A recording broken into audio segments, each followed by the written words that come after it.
One, two, three, four, five.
In accordance with Clause 5.35 of Council's Code of Meeting Practice, I would like to inform the people attending this meeting that A, the meeting is being recorded, live streamed, and made publicly available on the Council's website, and B, persons attending the meeting should refrain from making any defamatory statements. In relation to Clause 4.1a, where a public forum is held as part of a council meeting, it must be conducted in accordance with the other requirements of this code relating to the conduct of council, which means that the public forum will be broadcast via live stream on council's webpage and included in the subsequent audio-visual recording of this meeting. In order to start today's meeting, I would like to invite Father Paul Moncred from All Saints Catholic Church to lead us in the prayer of council and the acknowledgement of country, followed by the national anthem. Could I ask everyone to please stand?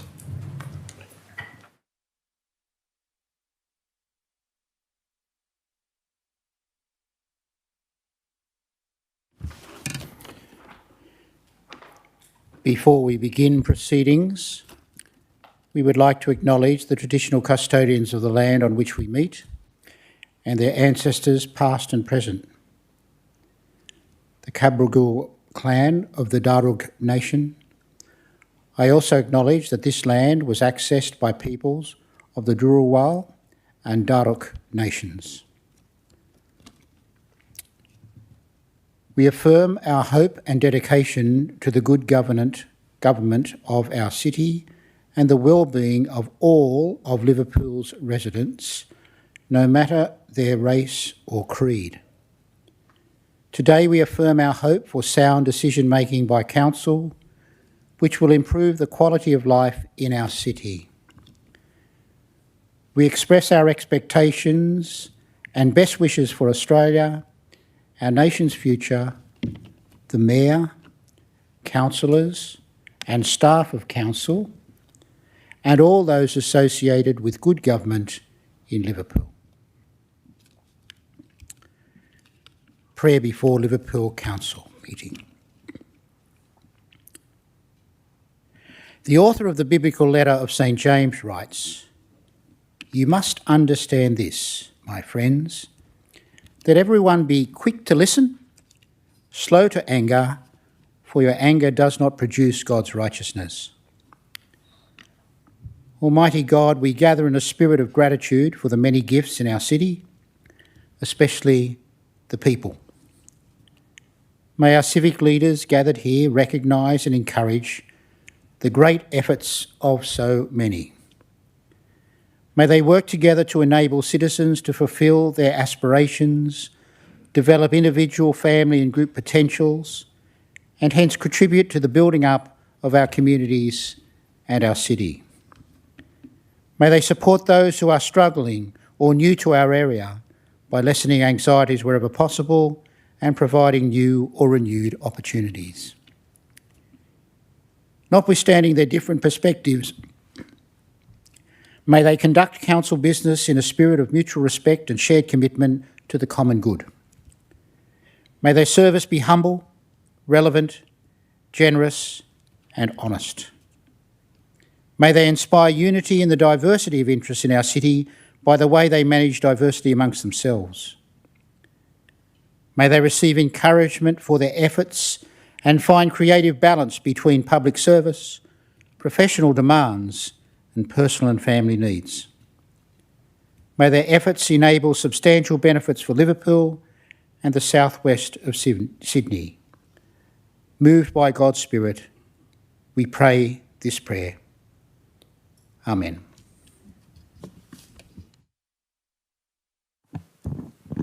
Thank you, Father. In today's national anthem, we have the honour of being led by one of the members of our 2168 Children's Youth Parliament, Miss Nivea Yind, who will lead us away. Please welcome her. Now, did I say your name right? Okay, lovely. Yeah. Great. Yeah, Nivea Yind. Fantastic. Okay.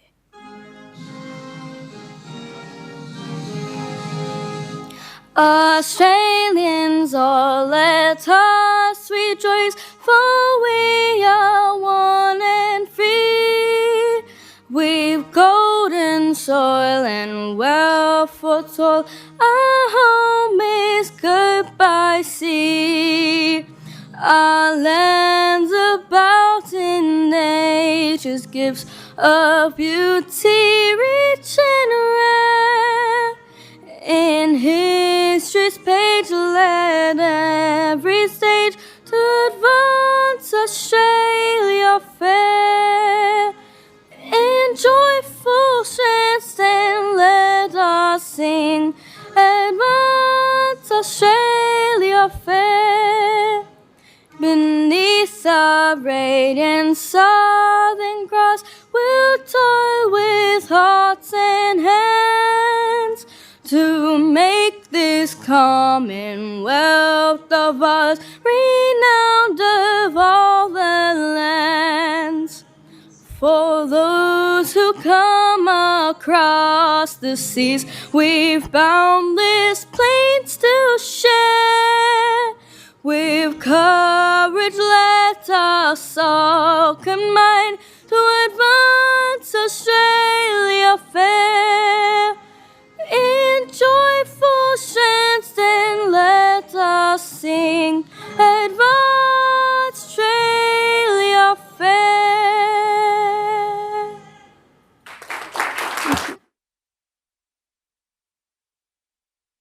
Thank you, everyone. Please be seated.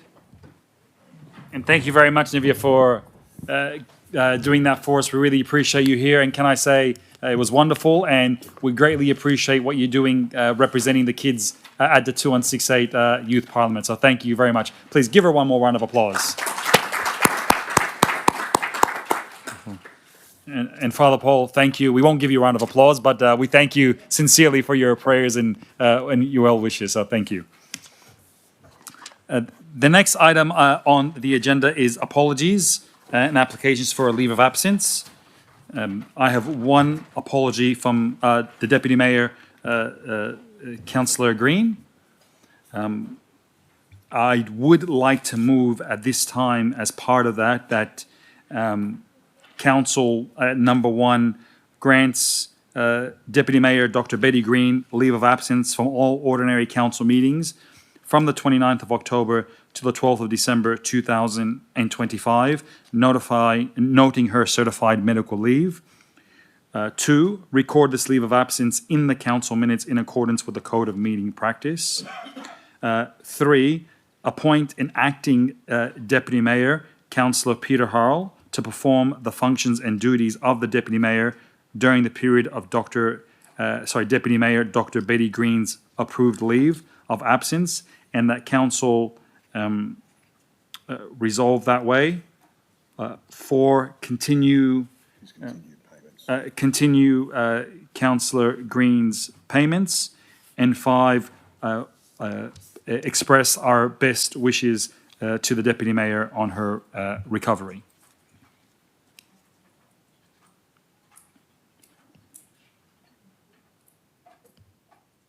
Can I add another point to that? I'm just trying to think, is that technically a mayoral minute? I don't think it meets that. Would it meet that threshold? Just to save confusion, I'll consider it, I guess, a mayoral minute. Yes, Councillor Rostevsky. What is the point you'd like to add?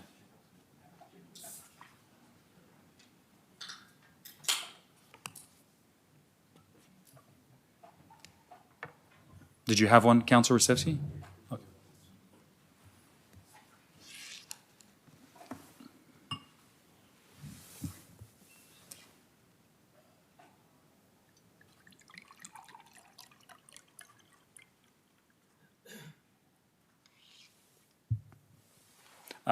Council, that's a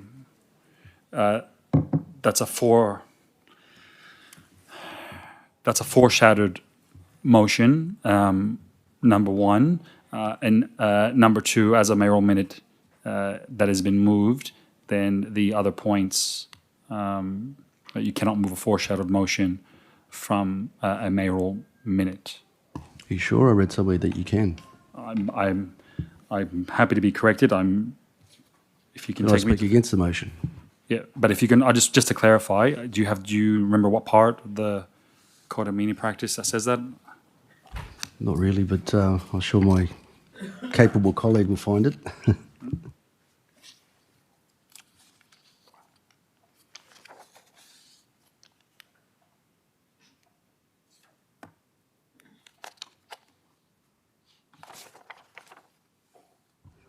Or maybe you might be able to tell me, is there a provision where I can't move a foreshadowed motion? Because I read it somewhere that you can. Not of a mayoral minute. So that's my understanding is.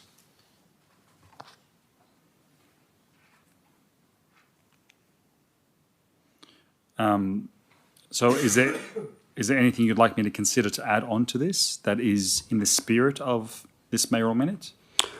Well, I just wanted, the reason I've added the last bits, I mean, I understand she's on medical leave, which is fine, but we have a responsibility to the people of the ratepayers who pay our bills. Now, ratepayers fund our council allowances. Councillor Osevsky, can you answer my question, please? What was the question? I asked, do you have anything that you would like me to add onto this motion that is in the spirit of my mayoral minute? What I've actually put on the screen. Okay, well, that's not in the spirit of it. Well, then I'll speak against the motion. Okay, well, no problems. I will reserve my right to speak. So, yes, Councillor Osevsky? As I was saying, councillor allowances are funded by the ratepayers. Now, these allowances exist so councillors can be present, they can vote, debate, represent the community. Now, when a councillor is on extended medical leave and unable to attend meetings, that allowance does not serve its intended purpose. Now, that's not a judgment on Councillor Green. If one of us cannot perform our duties for a period of time due to medical reasons, then the fairness and most responsible approach is to redirect those public funds back into the community. Now, Liverpool has countless community groups crying out for support. Sporting clubs, parents' associations, disability groups, you name it. Putting these funds back into community grants is the right thing to do. It respects the councillor, it respects the law, it respects the ratepayers.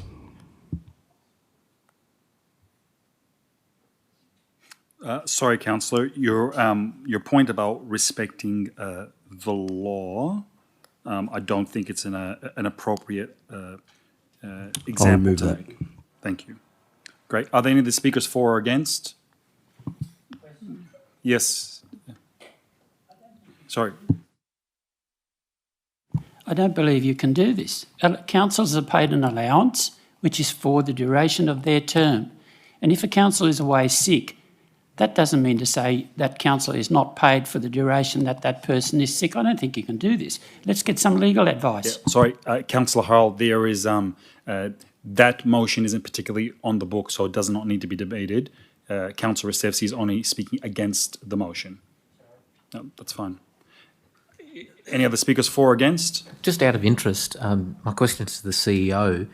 That proposed course of action, is that unlawful? For curiosity's sake. Which particular part are you referring to?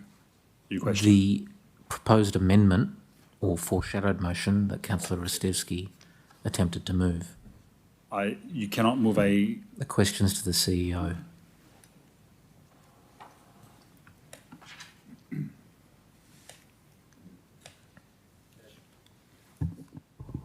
So thank you for your question. Through the chair, I mean, the question's hypothetical. I'll deal with the question if it's an appropriate part of the motion. I'm asking the question again to the CEO, is that unlawful? Councillor, it's not the Either the answer can be given or it can be taken on notice. Councillor, I haven't finished speaking. Thank you. it is not up to the CEO in a council meeting to determine lawfulness. His obligation under the Code of Meeting Practice is for motions submitted prior to the council meeting. During the council meeting, it is the obligation of the chair to put lawful notices forward. Okay, my question is to you, is that lawful? Which part, councillor? The proposed amendment or foreshadowed motion that Councillor Rostevsky attempted to move. There is no proposed amendment or foreshadowed motion. Attempted. There is no attempted because you There cannot. was an attempt. He tried to. And Councillor, please don't interrupt me. There is a mayoral minute that has been moved, and a mayoral minute cannot be amended or foreshadowed. Right? So, councillors, we have an agenda to go through. If there's anyone speaking for or against the motion, the mayoral minute, or if not, I will put it. All those in favour, please raise your hands. Against, I declare it carried. Next item is the confirmation of the minutes from the ordinary meeting held on the 29th of October 2025. I've just got one edit, please. On page 24, it was PD05, post-exhibition report 1411, the Northern Road, Bringelly. The minutes say that I seconded the motion. I was not in the chambers because I declared a conflict of interest on that matter, so I definitely did not second that. I presume it could have been Councillor Hull.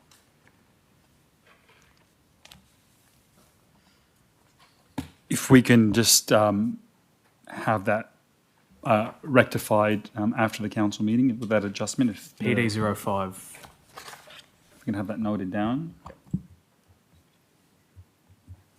And I just...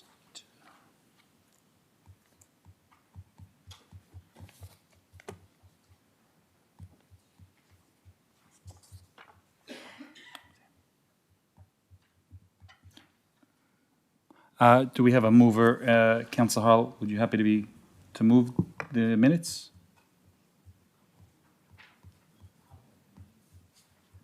Moved Councillor Harrell, seconded Councillor Hart. Sorry, I meant to say Hart first. So. Okay. Okay. There's no further discussion. I'll put the motion. All those in favour, please raise your hands. Against, I declare it carried. Are there any declarations of interest? Councillor AJ? Yes, significant non-peculiar on COM2, director on the board of one of the recipient. Do you have the form with you? I just think. There's no form. There's no form. Just if you can grab the form and fill it out, and then go through that process and then read it out. Okay. In that format, that'd be appreciated. Councillor Rostevsky, you indicated. Yep. Conf 08. Non-pecuniary, non-significant. I'm named in there as a unsuccessful award nominee, and I'll be staying in the chamber.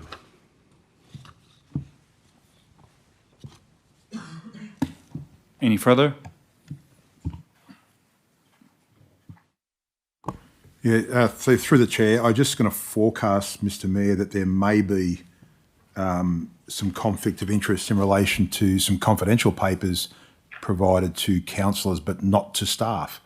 So until we have an understanding, I think by way of caution that all of the staff except for executive services and the general counsel would leave chambers on a non-pecuniary significant conflict of interest, but I'll need to wait until that part of, but I'm just forecasting it now. Question to the CEO. As that matter relates to me, I prefer everyone stay in the room, including the public. Yeah, we'll deal with that matter when we do get there in the agenda.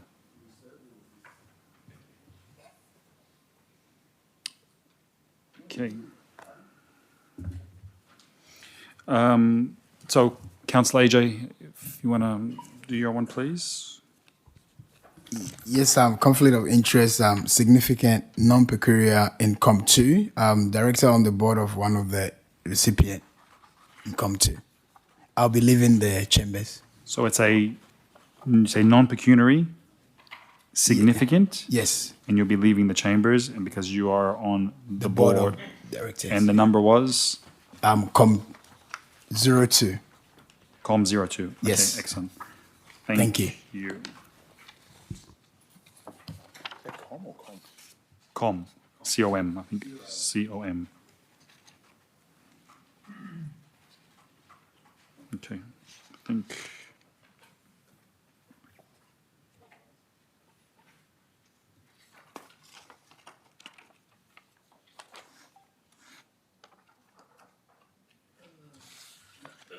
I may have one in Conf 10, but I will declare that as we get closer, because I need to fully read the report, which I haven't as of yet, due to events that I've been involved in the last few days. Okay, cool. Cool.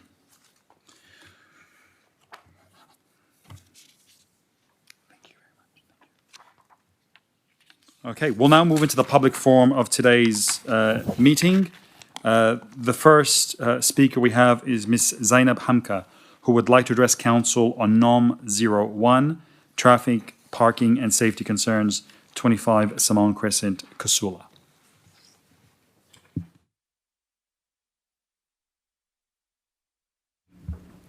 Good evening, Mayor, councillors and council staff. My name is Zainab Hamka and I'm a resident of Simone Crescent, Casula, and I'm here tonight to speak on behalf of our neighbourhood residents in support of the motion moved by Councillor Peter Ristevski on traffic, parking and safety concerns for our neighbourhood. Because our neighbourhood is being placed under enormous pressure from multiple high-density developments that are being approved without the adequate parking, traffic planning or safety measures needed to make them sustainable. In specific, however, to our neighbourhood, DA 550/2024. The Section 34 agreement for 25 Simone Crescent outlines an approval of 39 co-living units with just 8 parking spaces. We have also just received a week ago a letter from council with a modification to the original DA where this may even now become 40 units because the developer has already lodged an application to remove the level 5 communal area and convert it into another unit. This is beyond ridiculous for our community, and let me tell you, the residents are not happy. 8 parking spaces might technically meet the minimum state guideline, but they do not meet common sense, and they most certainly do not meet the expectation of a community that elected its mayor and council to look after its best interests, except it is now being fallen onto deaf ears and continues to. The assumption that co-living tenants in Casula will not own cars is unrealistic and inconsistent with the everyday life in our suburb. This is not evidence-based planning, this is wishful thinking. Contrary to what Councillor Amoon mentioned in the last council meeting, believing that from Casula Station to Casula Mall is a 7-minute walk, I'd like to present some facts. The fact is that it actually takes a minimum of 20 minutes, crossing one of the most dangerous highways in Sydney, and there is only one set of pedestrian crossing lights available to cross to the station, which is actually a 10-minute walk from 25 Simone Crescent. Let us now focus on Casula Station as a station. It is isolated, dimly lit at night, unsafe to walk there. The path is a winding down road and a steep set of stairs. We do not have the infrastructure in the area to support this type of high-density housing. We do not have buses running consistently. And apart from our local mall, we are not located in a central hub where you have all amenities at a stone's throw. When you apply inner city parking assumptions to outer suburban areas like Casula, you create chaos, and that is exactly what we are experiencing at the moment. Simone Crescent is a quiet local street. There is only a pedestrian footpath on one side. We have young families, school-aged children, and many elderly residents who rely on safe and clear footpaths. In addition to this, though, the council continues to add stress onto the residents of its neighbourhood. Within a 90-metre radius, we have more development being approved. 2 to 3 Wilwer Close, 35 to 37 Simone Crescent, and 13 Birch Avenue, which is an 87-place childcare. Childcare centres bring... Can I ask for an extension on the time? Childcare centres bring large peak hour traffic, constant vehicle turnover, and high pedestrian activity, including toddlers and prams. Add multiple apartment buildings and limited footpaths, and the cumulative safety risk becomes obvious. These combined developments will create severe congestion, blocked driveways, unsafe streets, and residents walking long distances just to reach their homes. Simone Crescent and its surrounding streets are not main roads. They are only accessible by the residents. They are narrow and small enough for the current residents. Where is the traffic and planning assessments? Where is the council's planning? The practical safety measures? If council cannot budget for and complete traffic impact assessment, how can it go ahead and approve a development where it is placing the rate-paying residents at risk, where their concerns, their mental health, their right to a quality of life in their neighbourhood has not been considered? The developer is from Kangaroo Point. He does not care about the implications to us. We do not expect him to. What we do expect is our elected representatives to listen to us. Our voices have not been heard. Our councillors are failing us. Our council has failed us and has acted in the interest of its own self. The Chief Executive Officer's comments are dismissive, inconsiderate, and prove that he has not checked over the facts. The approval for 25 Simone Crescent was reached through a negotiated Section 34 agreement. It was not determined by the Commissioner of the Land and Environment Court. This meant Council had the opportunity to secure a better outcome for us. Instead, Council agreed to a building height of 21.3 metres, 3.3 metres above the 18-metre height limit, and a setback of only 3 metres, which increased over development in our area. Now, in a new application, the developer is taking advantage of this by seeking to convert the Level 5 communal area into an additional unit, increasing the density to 40 units. Since the developer is required to make a contribution to council, which he did, the developer could have been required to fund a proper traffic and parking impact assessment or contribute more with an additional $100,000 in development contributions for such an assessment, since we do not have the council budget to cover this, along with any other necessary costs to mitigate the impacts to the community. These impacts, we believe, were predictable, they were preventable, and residents are now being left to deal with the consequences. Thank you for listening. Thank you. Our next speaker is Dr. Chris Moore, who would like to address Council on PD 01, Revocation of the Social Impact Assessment Policy 2023.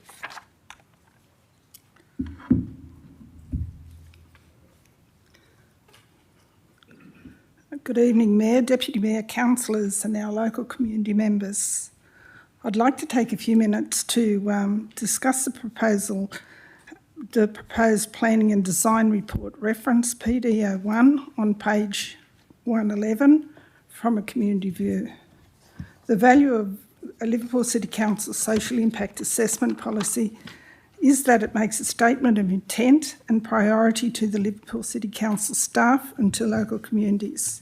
However, this policy only counts if it reflects current planning rules, otherwise it appears obsolete and will not have the desired effect.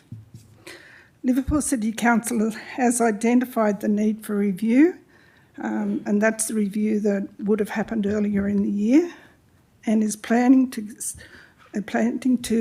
simplify the current policy with the statement that would fit for purpose.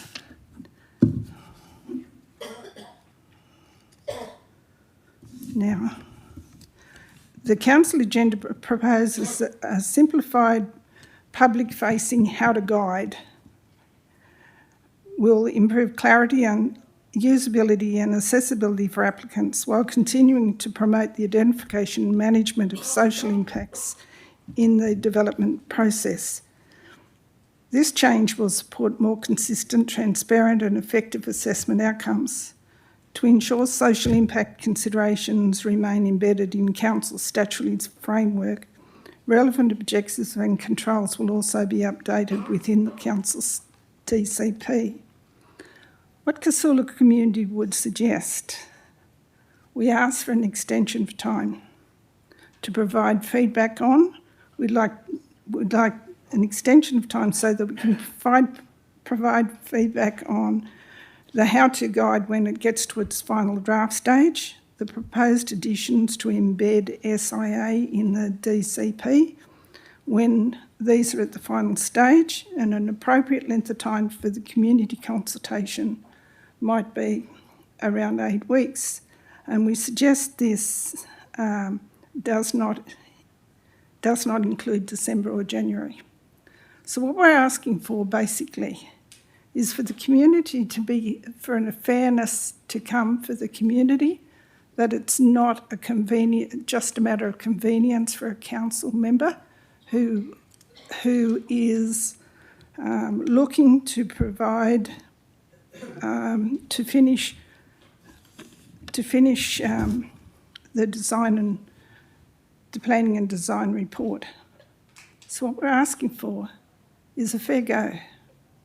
We're asking to be able to be part of this and to be able to do it well and within timing when people are not going on holidays. So it shouldn't include December or January. Thank you. Thank you, Ms. Moore. Our next speaker is Dr. John Grozier who would like to address Council on the same item, PD 01, revocation of the Social Impact Assessment Policy 2023. Mayor Manoon, councillors, ladies and gentlemen, I speak in support of retention of the Social Impact Assessment Policy 2023. I speak against revocation of this important and model policy. The sentiment of the opening prayer delivered by Father Paul and the impassioned plea from Zainab Hamka make the point that you have a model instrument that well serves the advocacy for those least able often to advocate in the planning processes.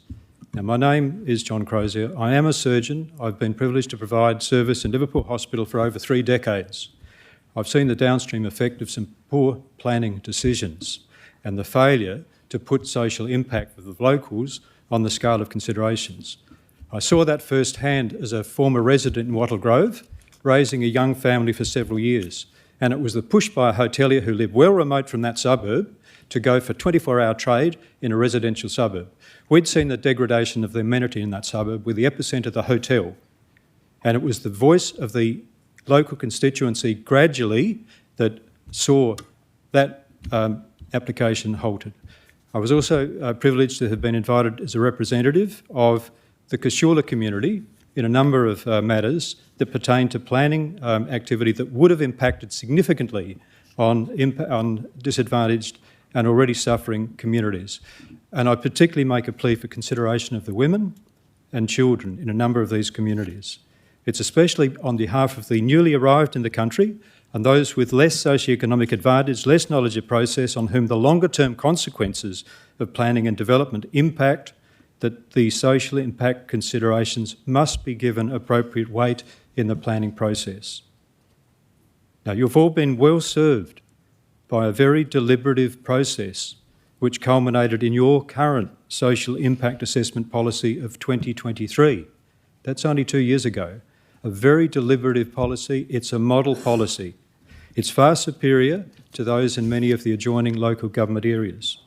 I commend the councillors who were involved in that process, and I particularly single out Dr. Alison Ziller, PhD, who's a social planner, for her exceptional advice in the compilation of that model social impact assessment policy, which has served well the City Council and its constituents. It was earmarked for review in March of this year. I understand no work to that effect has occurred. Revocation would be a significant case of overreach. So I make a plea.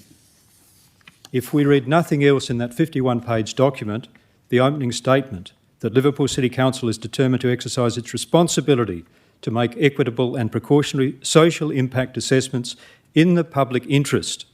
Specifically, Council is determined to apply principles of precaution, social justice and distributed equity to decisions about proposed land use and changes to land use which are likely to have social consequences. I can't explain it any better than that. And I think it would be a wonderful gift, the retention of this model policy. I do commend the integrity of a number of councillors on this council and plea on behalf of residents for the retention of that model social impact policy. Mayor, thank you. Thank you, Doctor. We'll now move into mayoral minutes.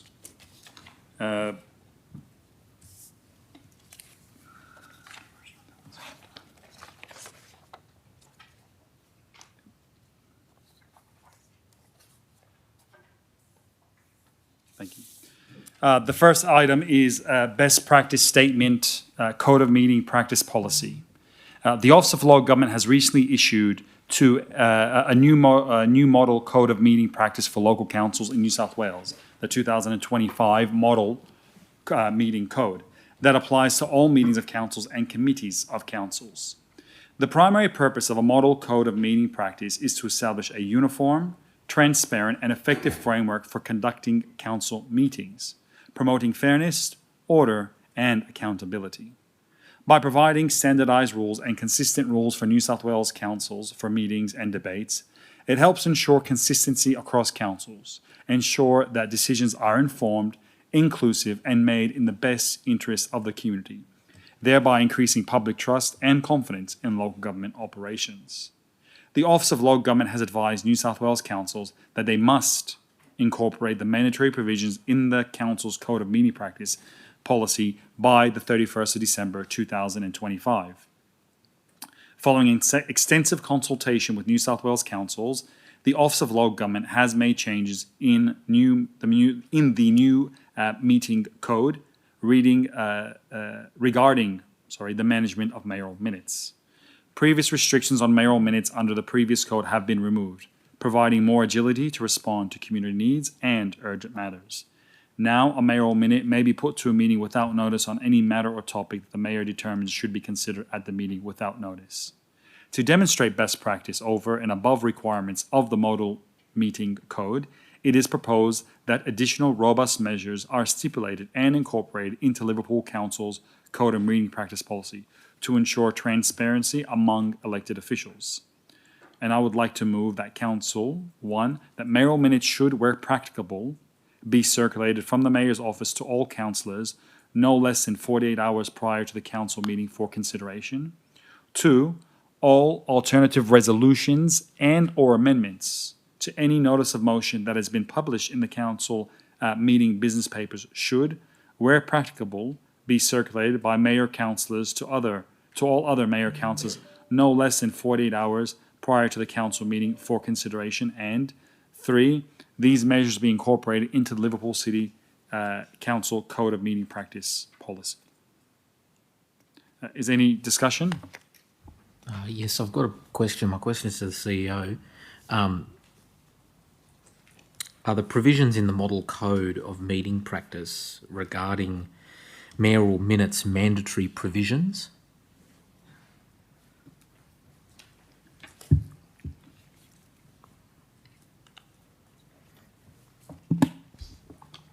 Yeah, thank you. Thank you for the question. Through the Chair, I'll just pass that over to Director of Corporate Services.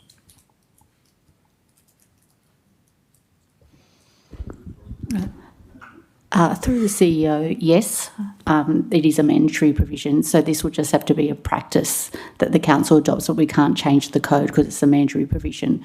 But I'll seek clarification from our General Counsel on my advice.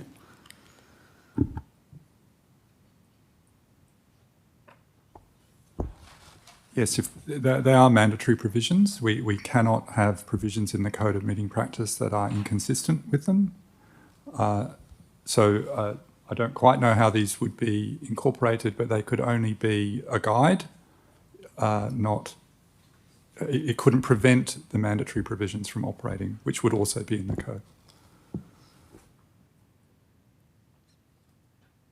Any further discussion? Yes, again to the CEO, does that mean clause 3 cannot be implemented? Clause 3 of the mayoral minutes? Of that, yes.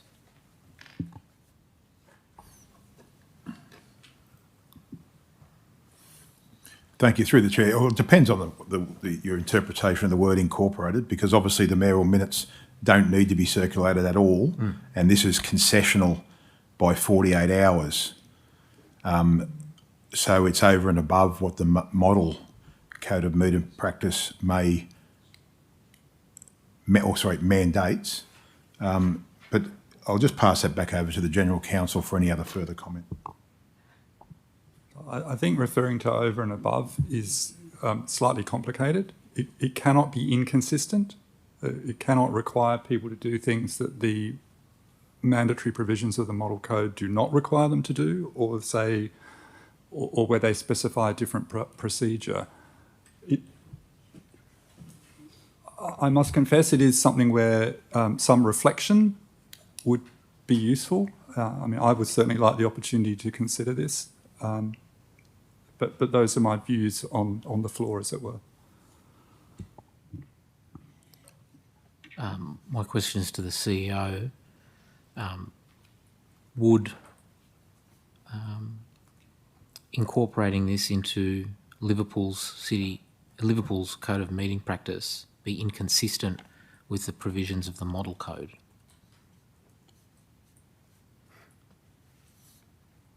Through the Chair, only to the extent to which the General Counsel's just described.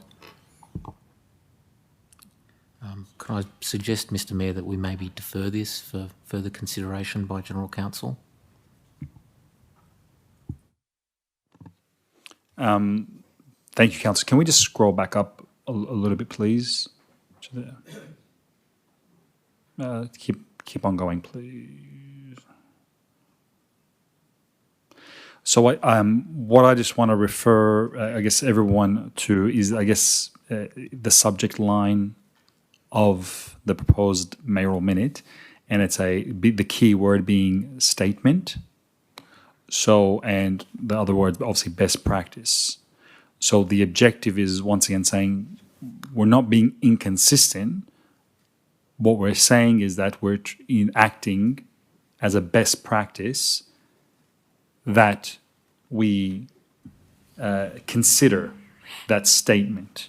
So it's not mandatory, nor in that as a statement is it inconsistent. It's just saying to be setting a best practice standard. With respect, I think we've been through this before. I think I attempted to move amendments to the Code of Meeting Practice consistent or similar in nature to this, requiring 3 full business days for mayoral minutes to be provided to councillors. As a part of that process, I recall getting advice from General Counsel at the time that was, in fact, inconsistent with the Code of Meeting Practice, the model provisions of the Code of Meeting Practice. I don't see how this could be anything other than inconsistent with the model Code of Meeting Practice. I'm simply asking if you would, Mr Mayor, consider deferring this item, maybe placing it in the business paper as a notice of motion with the consideration of General Counsel. Yeah, look, I'm happy to defer. It would still come up as a mayoral minute when I put something on the agenda, so that wouldn't change that. Alternatively, we could add a point 4 we could add a point 4 saying that, let me see.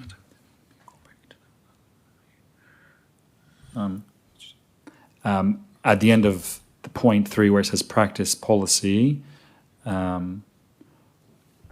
something along the lines of, don't quote me yet, is that after investigation by the General Counsel.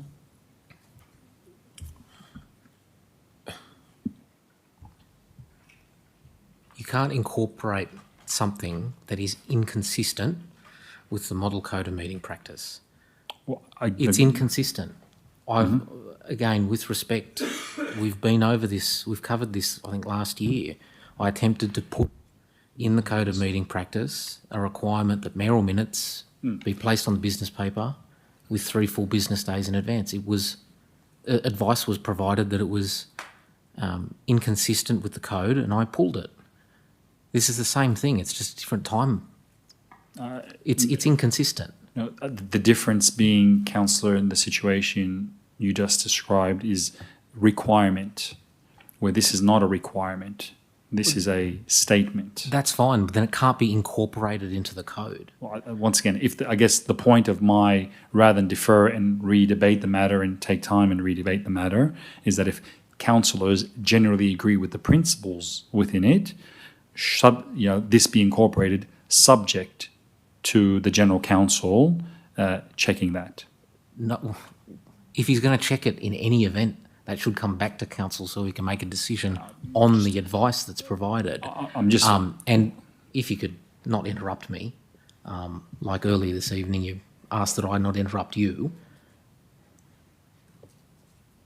it cannot be incorporated. If we're going to add a clause to the Code of Meeting Practice that says that mayoral minutes should, where practicable, be circulated to all councillors no less than 48 hours prior, it is inconsistent with the model provisions. The model provisions allow that mayoral minutes be put to a meeting at any stage without notice. I think the model code, as it's been updated, is even less restrictive than what it was when I tried to move amendments to it. It's inconsistent. If you want to have a general principle that, council agrees with the general proposition that mayoral minutes should, where practicable, and the following, but point 3 has to be removed. It is inconsistent to have it incorporated in the code. Again, the only thing I was asking is if this could be deferred for considered advice, and we can make a determination when that comes back. So your preference is that the matter be deferred, the General Council prepare advice, and then we re-debate it, we bring it back to another council meeting to discuss it again. Is that what I'm understanding, Councillor Monaghan? Yes, exactly. All right, thank you. Councillor Carneeb? First of all, Mr Mayor, I understand your intent, and I think practically speaking, if I can make this comment, it's a good proposition. It's what should occur. The difficulty is that, like General Counsel said, it's simply inconsistent with the model code. So 3, whether it's this month or next month, my understanding of General Counsel's advice is that it's not going to be permitted to be incorporated because of it. When you scroll back up and the heading of the mayoral minute was best practice statement, if the intent is from the debate and you don't see it useful to get the advice and come back, which is fine, it doesn't need to be incorporated. What could occur is 2 and 3 can simply be removed, and you as a mayor and as the chair of this meeting can provide an undertaking that in lieu of the changes presented in the model code, I as the chair and the mayor of this council will attempt to ensure that where practicable, I provide all councillors with 48 hours notice of mayoral minutes. That's the intent of what you're trying to do. I can understand how it's best practice.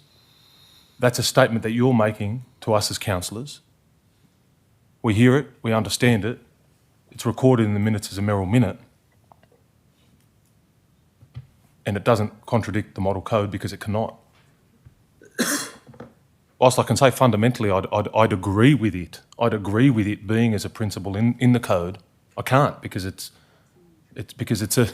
contradicts a mandatory provision. So I simply can't vote for it because it's in my view understanding the advice, and it was confirmed and concurred by the CEO that the understanding is that it's inconsistent and therefore it can't go through. General Counsel's view is that if you want to consider including it, it just be deferred. And then we get a report back. I agree, we shouldn't be debating it for another month, but in reality, we want to be putting through motions, mayoral minutes, or what have you, that we ensure are lawful. So in my view, they're the only 2 options, a defer or a simple statement by yourself that provides an undertaking that's what you intend to do where practicable. And then we move on. That's my suggestion. They're the 2 options. But in principle, I'd be voting against it because it contradicts the model provision.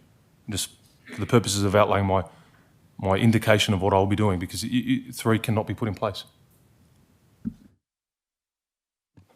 Thank you, Councillor. So the point you mentioned about, I guess, the intent of me making that statement about providing mayoral minutes 48 hours beforehand.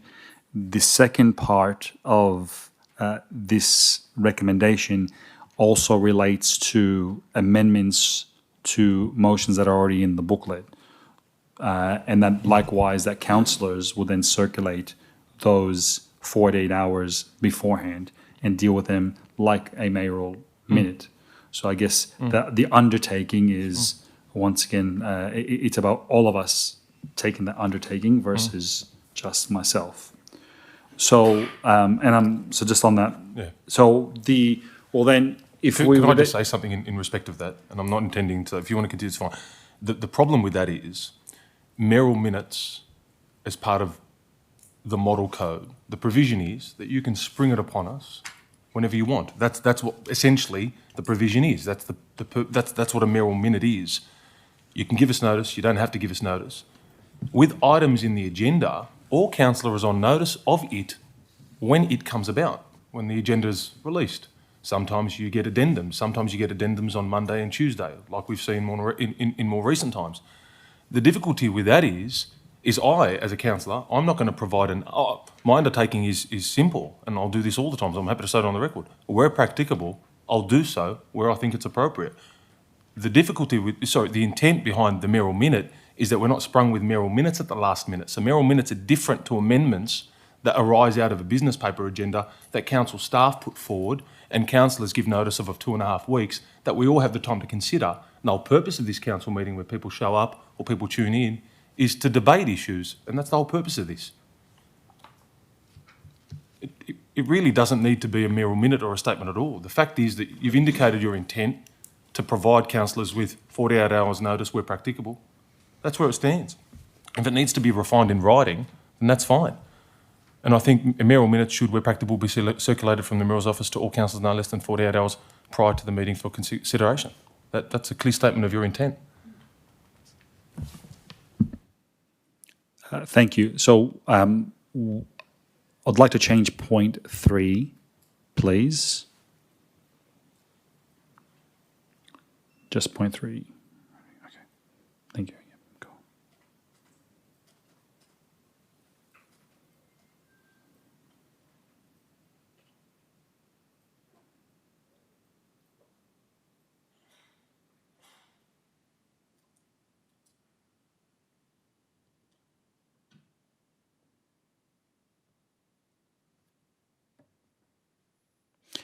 So if you remove that text, and I'll give you a few words, that's okay.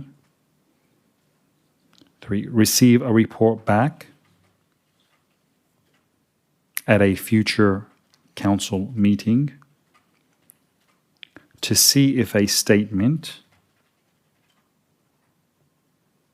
can be put in the new code.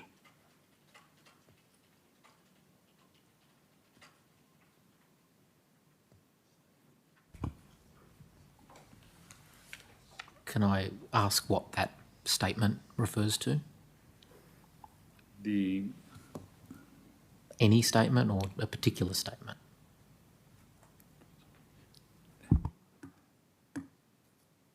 The above statement.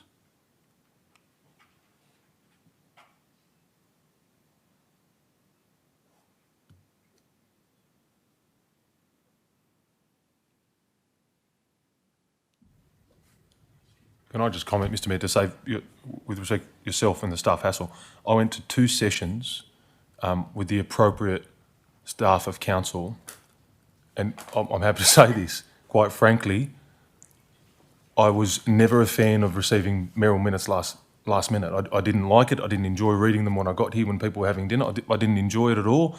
I felt like I was forced to be making a decision at the 11th hour when I haven't given things proper consideration. The fact of the matter is, you can't include a statement in a model code. You cannot do that. Particularly if the statement in and of itself contradicts a mandatory provision. I've been to 2 sessions about it. I'm sure the General Counsel will be able to answer that for you now. Yes, thank you, Councillor. So you're speaking against the mayoral minute? I am speaking against the current form of the mayoral minute, yes, because it cannot be included against in the model code. It would be unlawful. It's impractical. It's not the intent of it. It would be unlawful. If you ask the General Counsel, he would indicate to you that it's inconsistent with a mandatory provision, which will then render it unlawful. That's the problem with asking for this report. In the fashion in which, if you're asking for a report as to whether or not your proposed condition can be included in it as a subsequent condition, then you're asking about whether or not it is lawful or not. That's a fair enough proposition that I'd support. But if you're asking to receive a report back about whether or not this statement can be included in it, that's unlawful, so I won't be supporting that. Thank you, Councillor. Councillor Harrell? It's my understanding that the Code of Meeting Practice, as issued by the OLG, is a minimum standard. Council actually has the ability to add to that and put more conditions in it if it so chooses. But as far as I know, that the OLG is just issuing what are the minimum guidelines. If you want to add to that, I can't see that being a problem. We have done that in the past. Our guidelines were different in some aspects to the OLG guidelines, not guidelines, you know what I mean, the Code of Meeting Practice, but we were able to add to that. I'm pretty sure that's in there. I can get additional, well, I think we should get additional advice. I can't see why this is an issue. You're trying to make it better, trying to improve it, but we're meeting the minimum guidelines and we're trying to add to that. I can't see that being a problem. So, thank you, Councillor Harrell. I think, having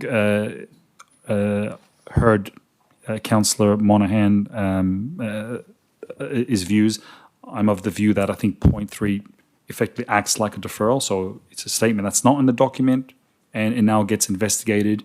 The General Counsel will be able to check these things and will come back to it. So therefore, it's not part of the Code of Meeting Practice. It's not inconsistent with anything. It only serves at the moment as a statement of intent by all of us. And then number 3 can come back at a future date to see if it can be incorporated in the Code of Meeting Practice, so it's not inconsistent with that policy. So, thank you. Mr. Mayor, can I just... Sorry, Councillor Carney, yes. You've already spoken twice on the matter. It's not about that. I'm just mindful of time. My intent is to want to support this. I hope and I trust that you can appreciate that that's what I'm trying to do. Mm-hmm. To support this, if you reframe it to suggest, because it needs to... I'm fundamentally concerned about supporting something that, in my view, is unlawful. So, if you propose to produce, for example, the entirety of the mayoral minute would suggest for General Counsel to prepare a report and present it at a future council meeting to determine whether items 1 and 2 below are able to be included in the model code or are inconsistent with the model code. That, in and of itself, I'll support, because you're then asking for a report as to whether or not it can be included. I've got no issues with you asking that question and getting a report back on it. Fair enough, that's the deferral. But the way it currently reads now is, it doesn't read that way. I certainly don't interpret it that way. Councillor, so just... Doesn't that say the same thing, except drafted in a different fashion? It says the above statement. So it's referring to what you're saying as a statement, which is basically purporting that, can I put a statement in a model code? Mm-hmm. That can't occur. What you're actually asking is whether or not you can put in as a best practice provision to say that what I intend to do is to put out mayoral minutes 48 hours before. I get the intent, I support it entirely, I hope you do it, it's fantastic. But to support it, you're asking for a report as to whether or not it can be included in the model code, or is it against it, or is it inconsistent with a mandatory provision? Therefore, General Counsel knows exactly what the report is, and we know when it comes back what we can vote on, because it'll tell us whether we can or not. And can I tell you this, Mr. Mayor, if it comes back that it can be included in the model code, you've got my support. I just want that to be clear. If it comes back that it can be included, you've got my support. Yeah, and this is where it gets back to the points raised by Councillor Harrell and Councillor Monaghan, in that Councillor Harrell's point is, this is the minimum standard, we can make it better, right? So then the point that I think is being raised about lawfulness is about being inconsistent with the code. So you're saying you're happy for points 1 and 2 only if they can be incorporated in the code versus them being a statement. One final thing I want to say. Is that right? Entirely incorrect. I'll tell you why. Okay. The model code is not a minimum. The model code is the model code, and it's got mandatory provisions. If you recall, there was a council meeting maybe 1 or 2 months back where there's a particular section in there that allows, whether it's a council resolution or the mayor, to expel someone from a council meeting. That is the only part in the model code, yes, that we have an option to select, right? The other provisions are mandatory provisions, and you can't insert a provision into the model code, specifically mandatory provisions. They speak of themselves. They're not a minimum best practice, they're a mandatory provision. If anything is included in the model code that is perverse to that mandatory provision or in a bit of inconsistent, it can't be included. That's what renders it unlawful. That's what I understood the advice of General Counsel to do. That's why I support a report coming back as to whether or not it can be included or it's inconsistent with the model with the mandatory provisions. It's as simple as that. Yep. So my research, and unless someone has really something pressing to say, this I'll take this as my right of reply. That my research says it cannot be put into the code as a provision for exactly what you said. Therefore, the only way to insert it is as an aspirational best practice statement. That's the only way that it can go in there. It cannot actually go in there as putting these provisions in because then it becomes inconsistent. So that's why it's more of a statement, non-binding, that we all agree to. If we try to go down the other path, it will not work. And it will be inconsistent with the code for the exact points that you have raised. So that's why if we can kind of go back to, and I don't want to spend all night on semantics because we will not get through the agenda. If we can just go back to where it was before, well, one second. You can stay that way, but you could just exclude end of statement. Or, okay, so if we add on to the other, or incorporated into the code. Correct. Okay. Yep. All right, great. Just one very quick question. Your research, did that include seeking advice from General Counsel? No. What did your research consist of? What did my research consist of? The attending the numerous, or I attended one of the sessions. Which sessions? One of the sessions from the Office of Local Government in discussing this and reading documentation and the reports about this. When was that? Because I missed that and I would have been very interested to have attended. I think we had it 3 weeks ago. Yeah, it was around 3 weeks ago. There was that, and there was all the documentation that's been coming out since these were first socialized within the OLG. Was it December last year we started having these conversations, or I think late last year? Anyway, but yes. So I'm just mindful of time, Council. So I'll put the mayoral minute. All those in favour, please raise your hands. Against? I declare it carried. Not unanimously. Division? Division's been called. All those in favour, please stand.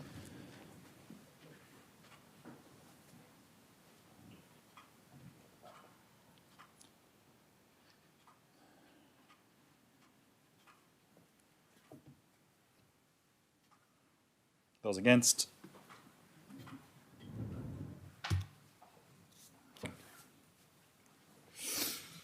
All right, cool. Next item is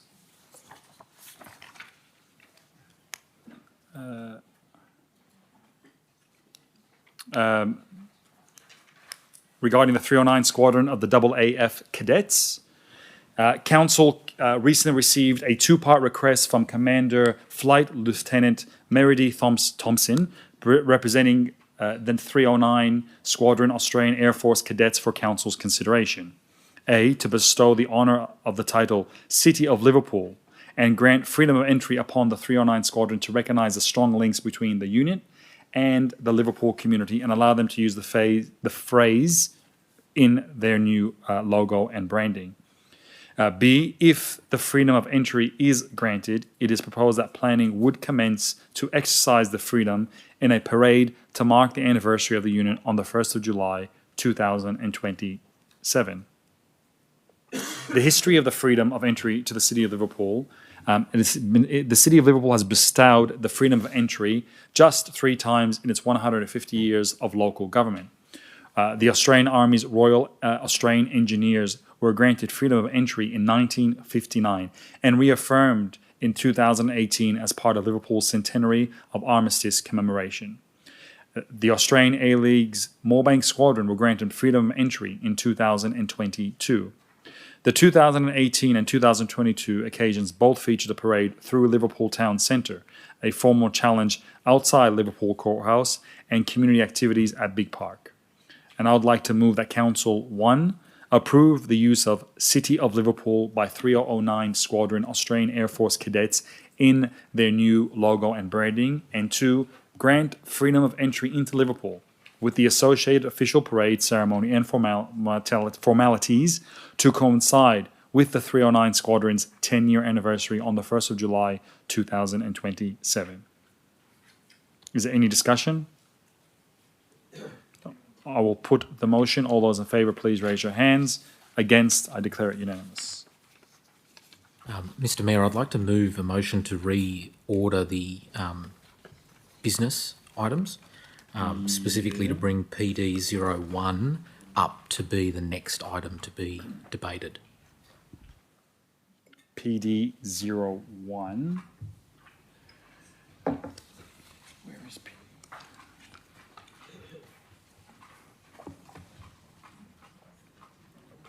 Yes. Councillor, yes, happy to do so. Yes, Councillor Hart. I'm sorry, Councillor McNaught. So I'm aware that there's one more mayoral minute to go, and I'm happy to wait for that to be completed first, if you'd like. But while we're changing the order of business, I'd also like to, I'm happy to have PD 01 first, but I'd also like to bring COM 01 to follow that item, and then we can continue with the agenda. Yes. So, councillors, can I just recommend that? So there's one quick mayoral minute. Then the CON 01 is the code of meeting practice. That if we can bring that forward, because I don't want to do half a meeting with one document, half a meeting with the other document, because it's going to be challenging as is. So if we can bring that, and then we can do PD 01. Is that acceptable to you, Councillor Monaghan? I'd prefer to do PD 01 first. I'm happy with COM 01 to follow, and then return to the mayoral minutes.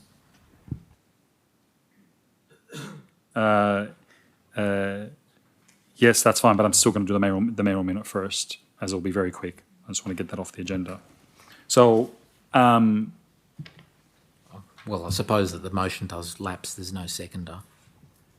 No, happy second. I'm Councillor happy to McNaught. second with an amendment that we complete the mayoral minutes first and then move into this change of business, if the mover's happy with that. I indicated that I wasn't. I'm still not. I'll foreshadow a motion then. Well, that one. I'm happy to second Councillor Monaghan's motion.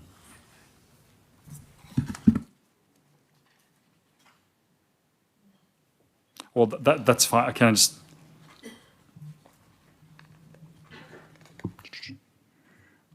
Can we just let's move council? Let's just move PD 01 and COM 01, and just move on.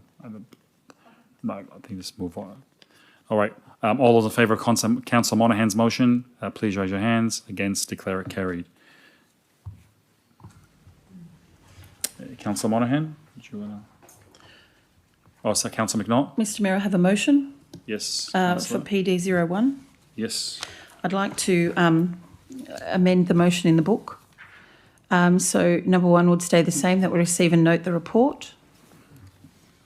Number 2 would be that insert the words does not revoke the current social impact assessment policy. I'd like to add a point that says council convenes a workshop in the new year to discuss ways that this policy could be refined to achieve the outcomes that were discussed at the Governance Committee. And that workshop should include all councillors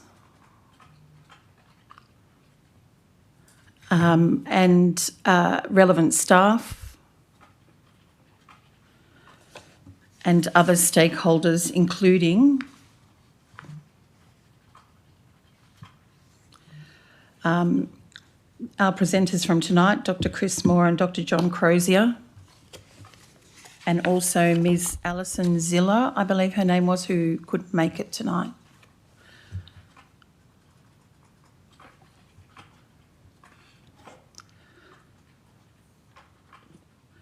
I might just for completeness, change it to say this workshop should include an invitation to, and then those people.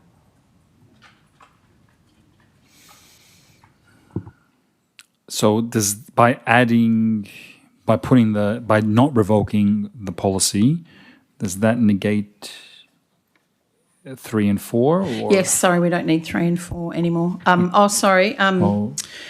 I suppose that what I wanted to, and I can, I'm kind of speaking for the motion, but point 4, we do obviously want this to be incorporated into the DCP in time, but I think we need to have the workshop to potentially refine the policy. Just see if the would through the the policy CEO, the then director, just want to say if the director has any views of it or wants to say anything. Thank you, through the CEO. I do have a concern about recommending Alison Ziller if the view is that we are engaging her as a professional. I don't think it's appropriate that we nominate a person within the resolution, but I suppose I would suggest that you amend that to maybe just, two options, maybe just staff and the nominated community members, or you add a professional engagement of a professional consultant in this field as appointed by staff. So there are 2 options that you could consider. I'm happy to have it worded that way then, engagement of a professional in the space. And that's that's the spirit of stakeholders that I was after. Great. Do we have a seconder? Councillor Harrell? Councillor Monahan? Only that if we're going to be convening a workshop to discuss the ways the policy could be refined, maybe instead of point 4 being notes that they will be refined and incorporated, that a report come back with the policy, if the mover and seconder are amenable with that. So a report come back with a post-workshop report come back prior to, yeah, that's fine, for consideration by council. So, yep, thank you. Second to Councillor Harrell. Is there any further discussion? Yeah, I've got some questions. Are you speaking for or against the motion, Councillor? Oh, sorry. Hold on, before we go there, Councillor McNaught, so my apologies. You can speak for your motion. Thank you. Sorry, Councillor Stevsky. Thank you, Mr. Mayor. I'd like to thank staff for bringing this to the I can't remember, sorry, if it was governance or a briefing, but it certainly it was something that has invoked a lot of discussion. I think it's important that we put it that it's on the record that this was a recommendation that was put to us by staff, and this is where councillors consider the motion today on the floor of council. There's been a lot of chat on social media and from community members about that, and I welcome their interaction with us about that. But this is where councillors make the decision on changes to policy. We don't recommend changes to policy. I want to thank the speakers today. This is something that I know is so close to your hearts, and I've been involved in lots of times that we've used this social impact assessment policy with you. So thank you for continuing to support the community the way you do. And I look forward to, we should always be striving to make policies better and more workable. And so I look forward to the workshop sessions. If we can make this simpler for everybody to abide by and to be informed by, that'll be great. Thank you. Councillor Recevsi. I'll go to Councillor Recevsi, then Councillor Harrell. No, that's all right. You go, Councillor Recevsi. So who raised the concerns about the current policy? Was it residents or developers? Sorry, who's your question? Sorry, through the CEO. Thank you. Through the chair to the director. Thank you. Through the CEO, neither. So the policy was due for review, and council officers used a mixture of analysis methodologies to consider the best way moving forward, and that included the success of this policy in terms of its application, benchmarking, as we've included in the report, as to the success of some other councils and how they've managed social impact, and some other sort of generic guidelines as we've included in the report. So it was from neither of those community members. What we would seek to do, it was from neither of those community or developers. What we would seek to do moving forward, though, would be to consult with the community post the council resolution of any DCP or policy and seek the community's input at that stage. Is there any evidence that the current policy fails residents at the moment? Or Sorry, who's your question through, Councillor? Sorry, through the CEO to the director. Thank you. Through the chair to the director. Through the CEO, there is evidence based on the benchmarking that the policy isn't the best form of a comprehensive document when it comes to applying the requirements. So there are many ways that we could move forward with this, but the main objective here is that we have, firstly, a easily accessible and simple document that community members and people developing can understand in terms of their requirements. And also the other primary objective is to amend the DCP to ensure that the requirements are built into a planning instrument, which gives it a lot more weight, say in a Class 1 process or in an assessment process. A policy is a standalone document, doesn't have as much weight when compared to the DCP if council staff are trying to reach an agreement with a developer or proponent of a DA. And one final question to the director. Will the social impact assessment policy apply to state significant developments and SEP approvals? Through the CEO, there is no set guideline. However, council are always engaged as a stakeholder in the assessment process of state significant DAs, and typically council will provide comments to the Department of Planning recommending social impact assessments or analysis of some sort, depending on the scale of development, usually in line with our own policy, DCP and guidelines. Councillor Harrell? Yes, my comments as well. I support this and I'd like to thank the two speakers, Dr. Chris Moore and Dr. John Crozier, for taking the time to explain why this is absolutely necessary. I remember back when when this first started, we were looking at an SIA policy, and it was written by one of the younger members of the planning section. And this is going back a few years where there were two issues that we had. One was the Fontainebleau Hotel quite a few years ago. That was a development, but that was going to go ahead, and it was to see the efforts of Dr. Chris Moore and her people that we were able to win that. That was a landmark win that council managed to prevent a liquor and gaming facility out there. It was recognised that our SIA policy was probably the best in the state. And I remember that we were talking about there were some issues with it, and we asked for that policy to be peer reviewed, and there were two people who did that, Dr. Alison Ziller and Judith Stubbs. Both of those people were from the university, and I remember the CEO, Kirsten Fishburn, instigated that action.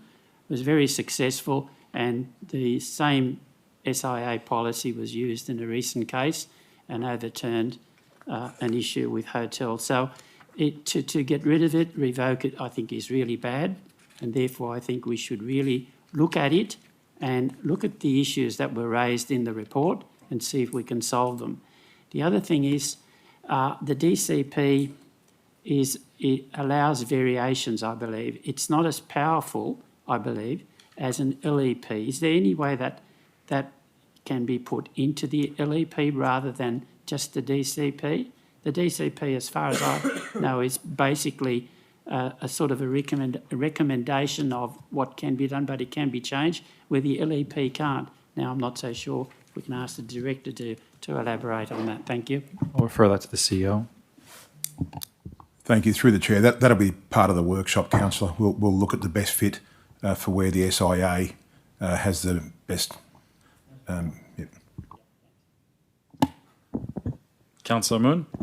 Just through the CEO, I'd like to ask so councillors had nothing to do with putting this up in terms of revoking this policy, because there's been some circulation of media that it's councillors that have put it up, and it's created a bit of an issue. Just to make it clear, councillors had nothing to do with it. Is that correct? Yeah, through the chair, that's correct. It was up for its cycle of review. We're reviewing all policies in council. Any other speakers for or against? If not, I just want to quickly note my sincere appreciation to Dr. Chris Moore and Dr. John Crozier for your continued and consistent advocacy with regards to issues affecting the Liverpool community, in particular matters that do arise from the SIA. So I know there's been many successes over the years. So I just want to say thank you for doing so and for being here tonight. And I think you've seen the will of council and that what has been a successful document in supporting your endeavours to get good outcomes to the community looks like it will continue on. So thank you. If there's no further discussion, I'll put the motion. All those in favour, please raise your hands. I declare it unanimous.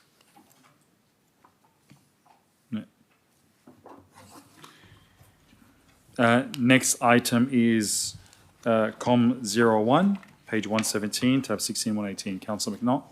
I'd like to move with one slight amendment, please. Yes, Councillor. I'd like to insert a new point 6 in after point 5 that says part 8.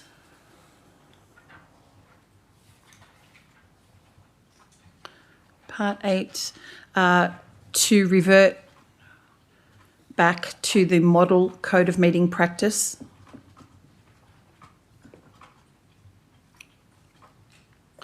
And then the old point 6 would become point 7, and that would be, with the above considerations, adopts the draft code of meeting practices final.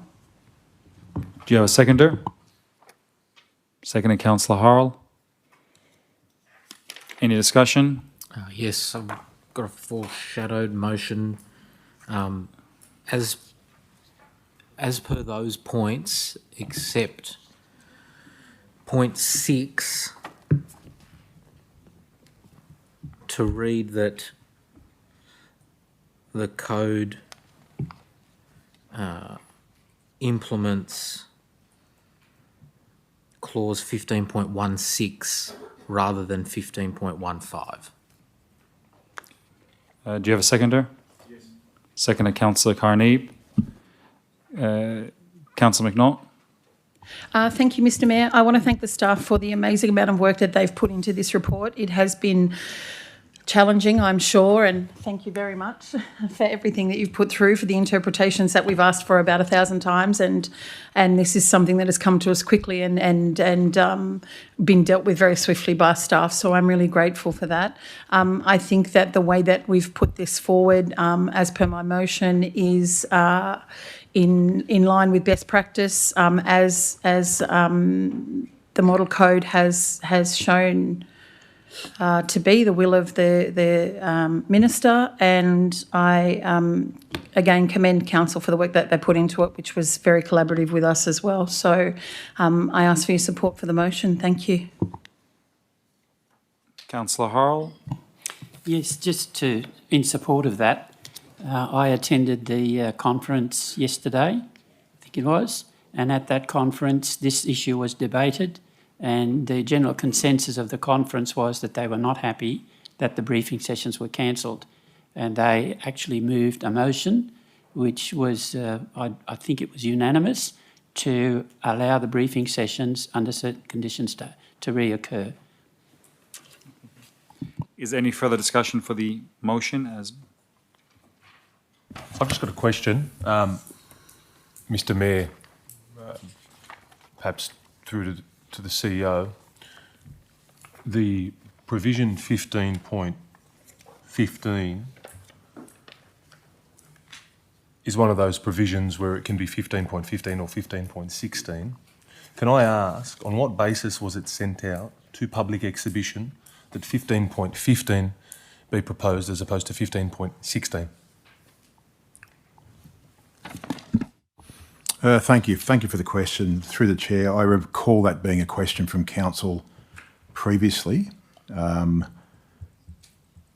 relation to how that occurred. I think the response was both through a council meeting and the governance meeting that it was the author's original interpretation in the review. Thank you. I've got one final question, and this is to the Mayor. Mr Mayor, do you think, I'm asking this question of you, that it's more appropriate that you get to determine a member of this council be expelled from a meeting or a committee, or do you think it's more appropriate that it should be a resolution of the council body, being the current state 10, but ordinarily 11?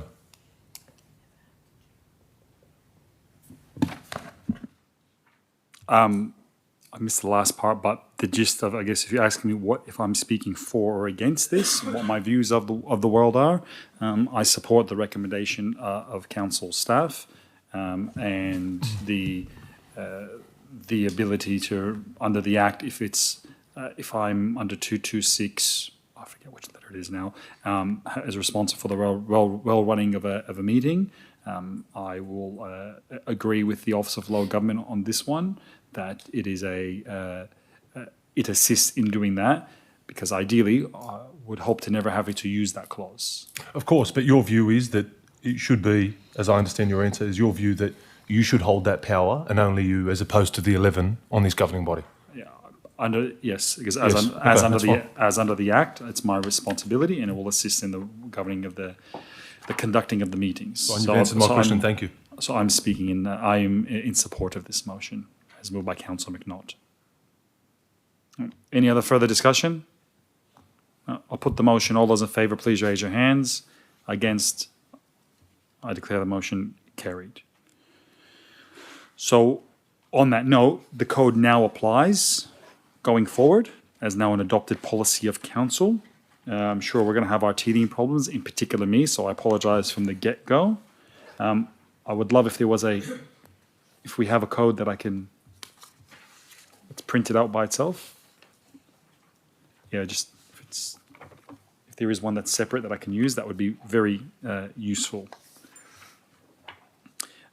Sorry, could I also get a copy of that? Yeah. Thank you.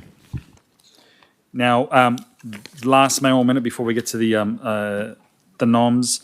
This one literally just came in, and it's a congratulatory minute employment of veterans, and it states that on the 25th of November 2025, the Honourable Ron Honing MP and the Honourable David Harris MP sent a letter of congratulations. Sent a letter congratulating Liverpool City Council for developing its Veterans Affairs employment program. And I'd like to quickly read out the letter. It says, and this is from the Minister for Local Government, Mr. Ron Honing.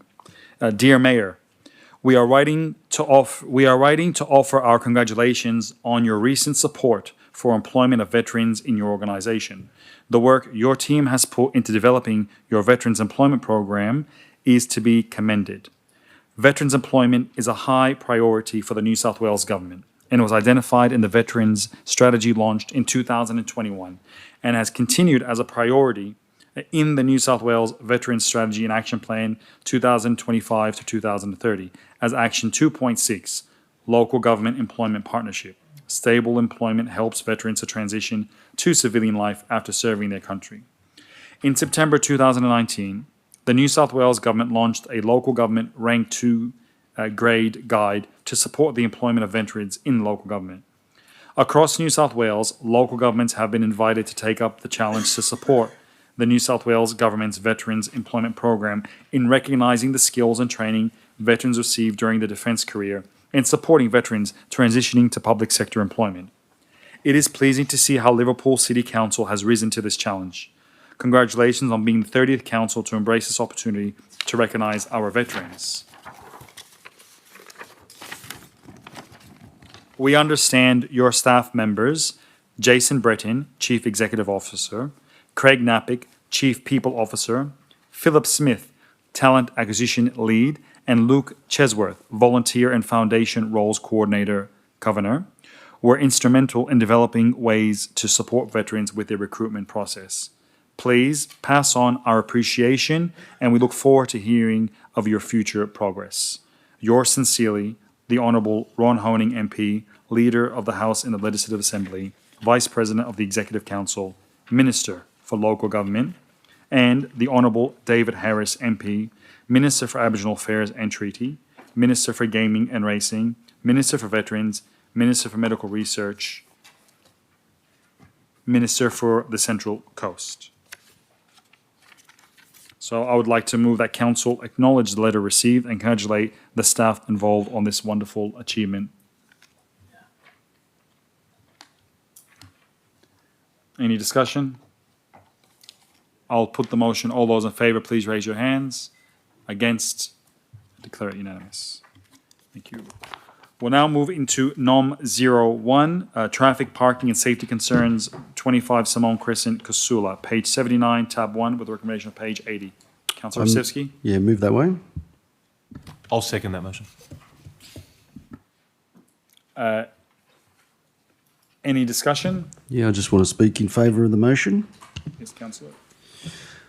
Just looking at the report, the CEO has confirmed that the development of 25 Simone Crescent was approved with only 8 parking spaces for 39 units. Now, the justification is that the state environmental planning policy technically allows it. But what is legally compliant is not always socially responsible. Now, residents do not live inside some planning legislation. They live in a real world where 90% of Sydney households have at least one car, according to the Transport for New South Wales. That means overflowing parking is a certainty in that street, not a risk, a certainty. Now, we have a duty to protect the livability, I should say, of our neighbourhoods. When we see decisions that will choke a local street, especially one that's located 50 metres from a 80-place childcare centre, we have to act. We simply can't say that the state policy made us do it. So let me address the claim that we need to spend $100,000 on a consultant traffic study That figure is completely unnecessary. There are cheaper and faster tools already available. Council owns portable traffic counters. These cost almost nothing to deploy. Transport for New South Wales provides detailed vehicle ownership and traffic data that's for free. A targeted study of Simone Crescent and the immediate surrounding streets would cost a fraction of $100,000 as per the report. Now, ratepayers should not be forced to cover a gold-plated report to tell us what everyone in this room already knows. High-density co-living development with almost no parking, built next to a major childcare centre, is definitely going to overload this quiet street. Now, the community deserves actions, no more excuses. If additional analysis is required, get the developer to contribute for the cost.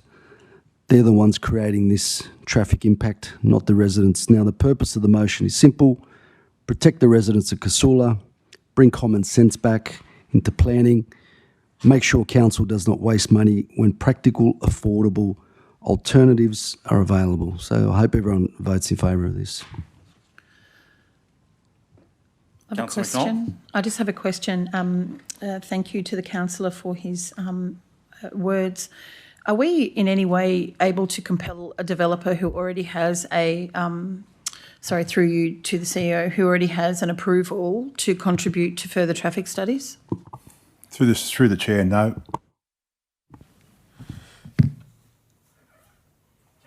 Yes, Councillor Carnegie. Yes, I've got a similar question to Councillor McNaught actually, but my question was going to be, through the mayor, we heard Ms Hamka, who really gave a great speech on behalf of her community in Casula, that talks about this impact it's going to have on a small suburban tight-knit street like that.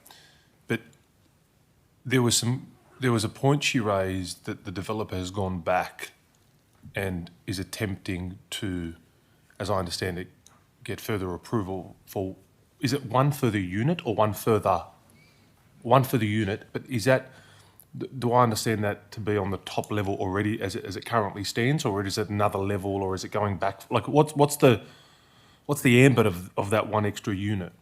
And I guess that's the first question as part of it. But the intent is, does he come back to council and do we mediate with them, or do they commence those proceedings in the same jurisdiction where they mediated last time with council?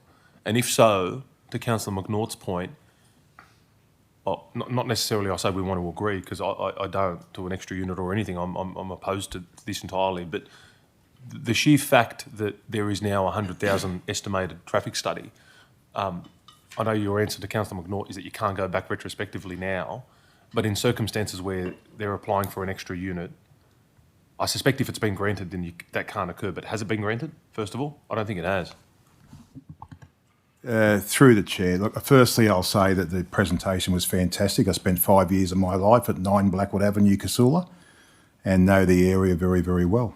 The density provisions against the parking requirements are Spartan, to say the least. And the issue is it really wasn't a decision for council. But on the issue of the using, I think the words were open space to create another unit, I'll just pass that one on to the director. Thank you. Through the CEO. Yes, the proposal for under the modification that's been lodged recently seeks to change some communal living space into one additional co-living unit. Oh, sorry, yes. Sorry, in relation to your other question, so the ball is entirely in the applicant's court as to whether we end up in court. So what they did with the original DA was lodge a deemed refusal post 42 days after lodgement. If the modification application is still under assessment, they could choose to do that, or say hypothetically if the modification was refused, they could also choose to take the same pathway with the Class 1 appeal.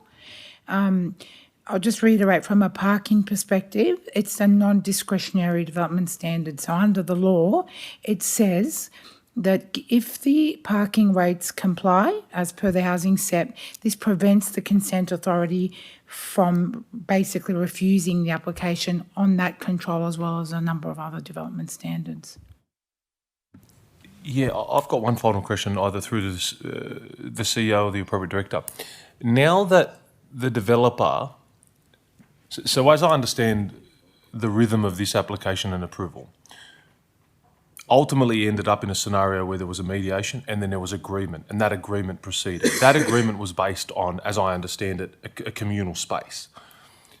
If that agreement, and look, I say this with the caveat that I have no experience in this jurisdiction of law, but if that is then, that agreement is breached or a further application is made to make that communal hall that council agreed upon at the time another unit, so they're attempting to essentially have their cake and eat it too after council acceded at the first level of mediation, do we have legally any form of recourse in this jurisdiction to go back on what we initially agreed on? Thank you. Through the chair, I'll just refer that back to the director. Thank you, through the CEO. So the communal open space quantitative development standard is also a non-discretionary.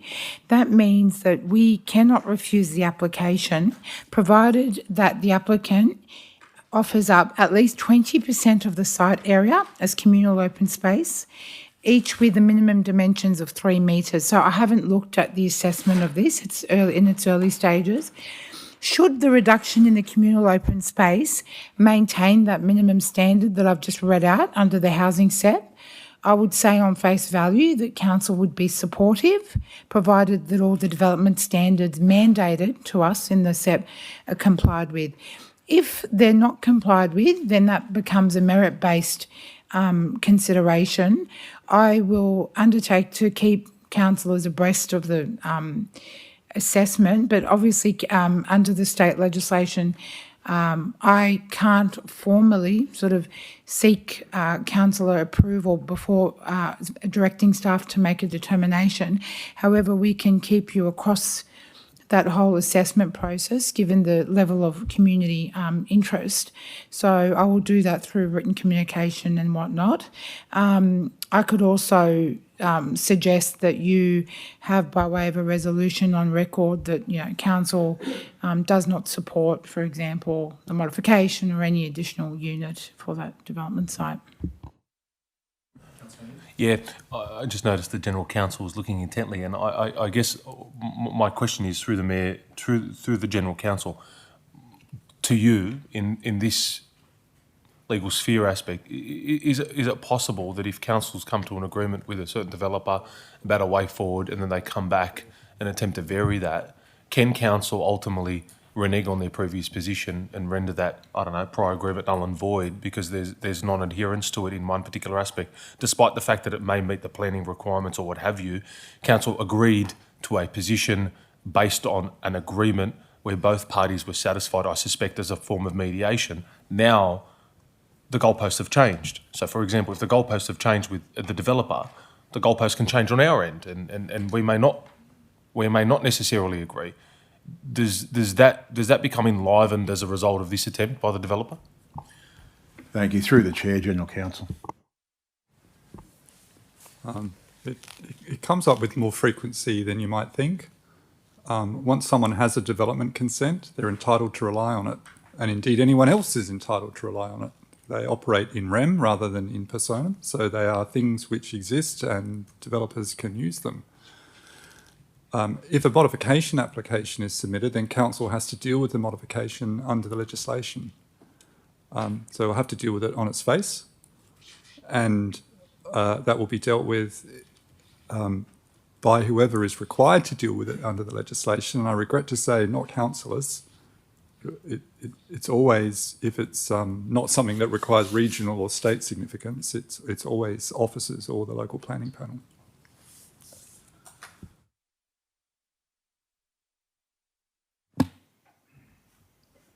Okay, I might have a turn if I can. Councillor AJ? Yeah, so to the Mayor and also through the CEO, so the rules and the laws are set by the local council or the state government for developers to get approval? Yeah, the state government in this case. So if I can go, and I want to thank Councillor Sefsi for putting this motion up and thank the residents who have attended here today.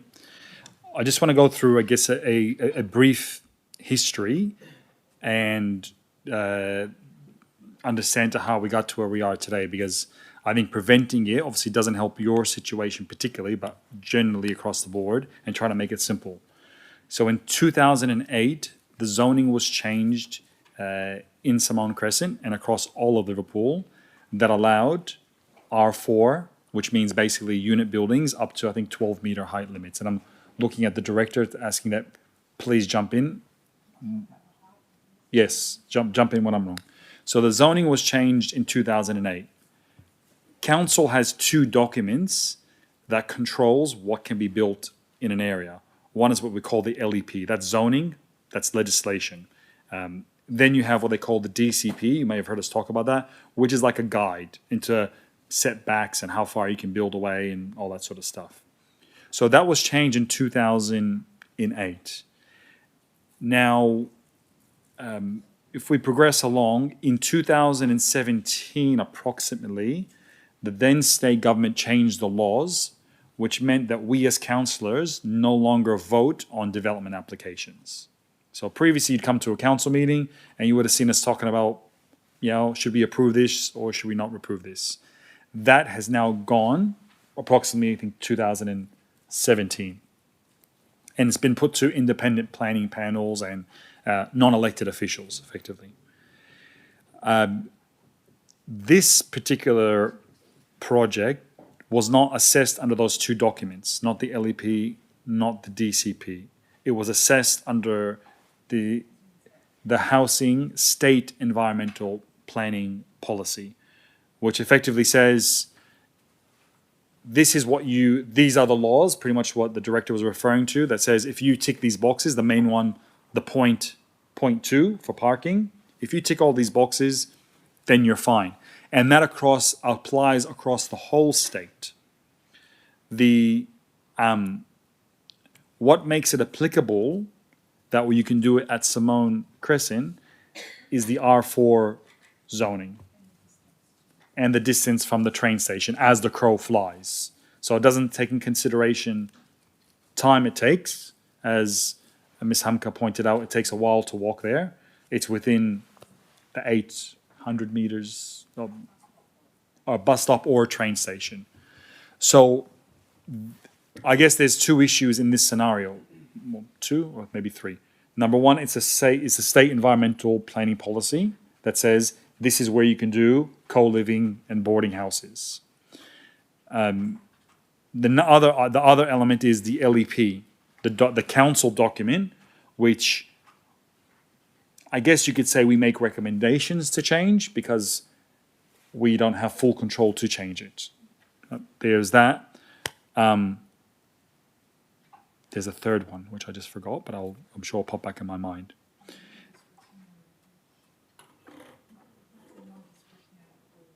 Yes, the SEP.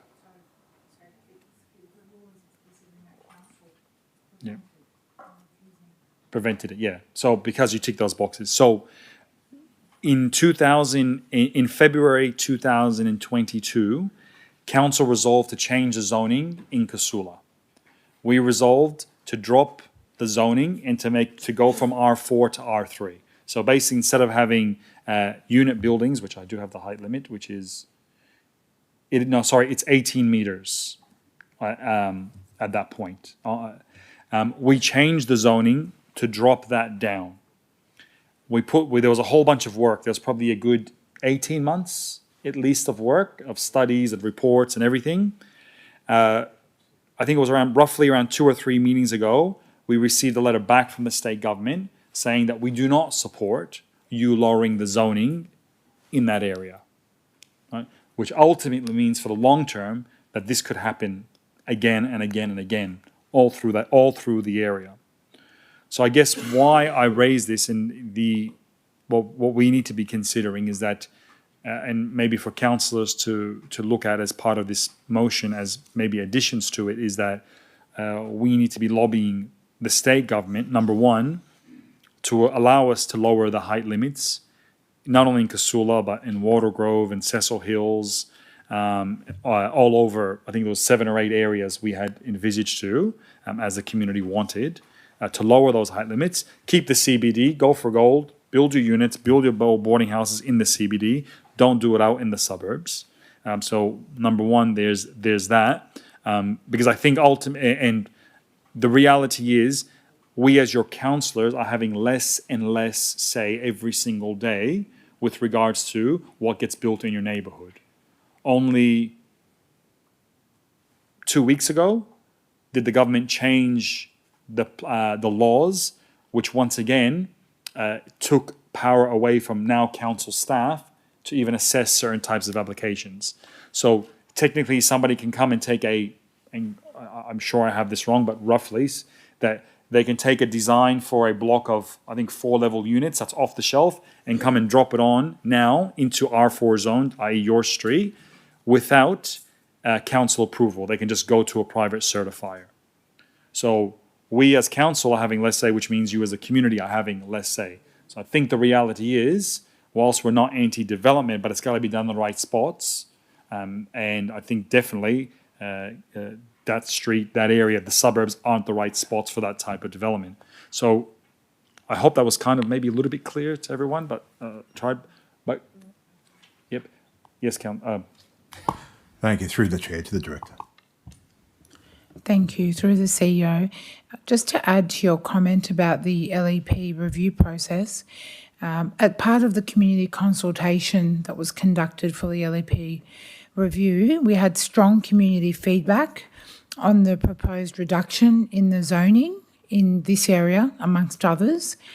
That was strongly communicated to the department. The CEO sent 2 letters to the Secretary and also to the Minister for Planning, asking for a meeting to discuss the strong community feedback supporting the downzoning of these areas, and we did not hear back. So we lobbied for it strongly with no avail, but that is something, as per the council resolution involving the LEP review, we will consider as part of the subsequent stage once again.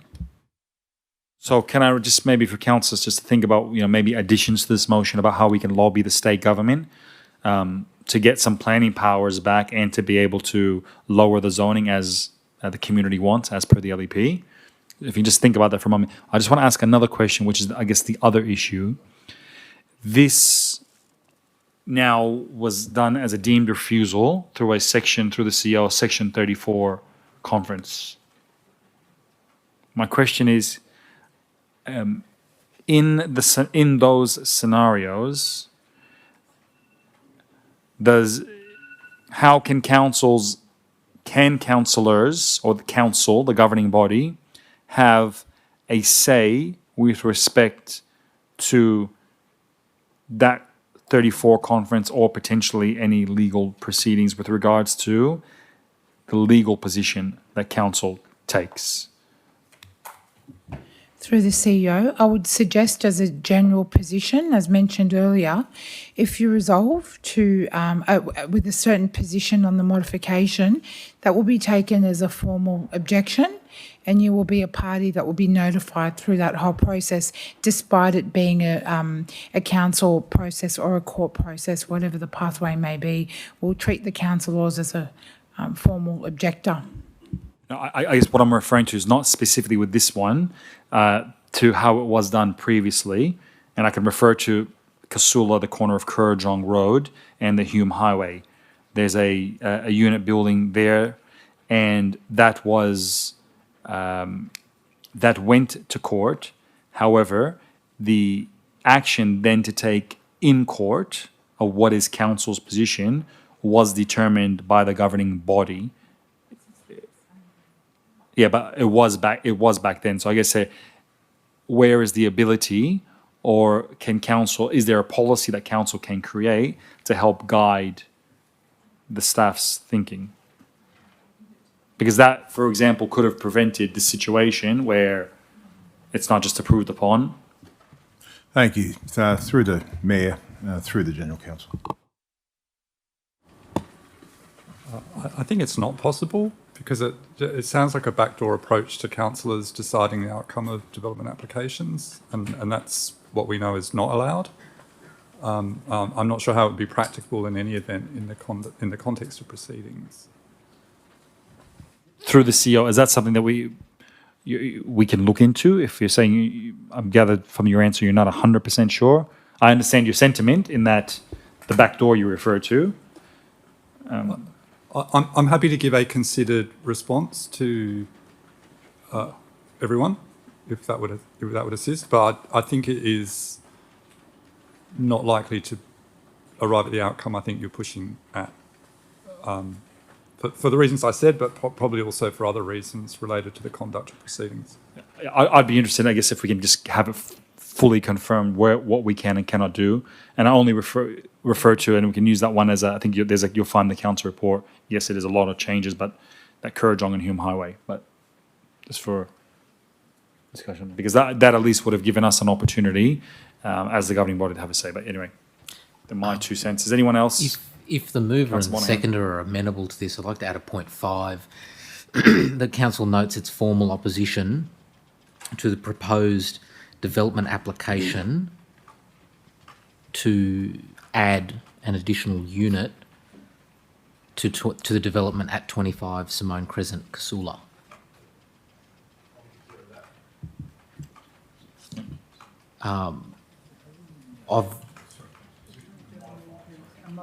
Modification, yes. Yes. Proposed modification. Is that what it should read? Yep, that's fine. To proposed development application modification.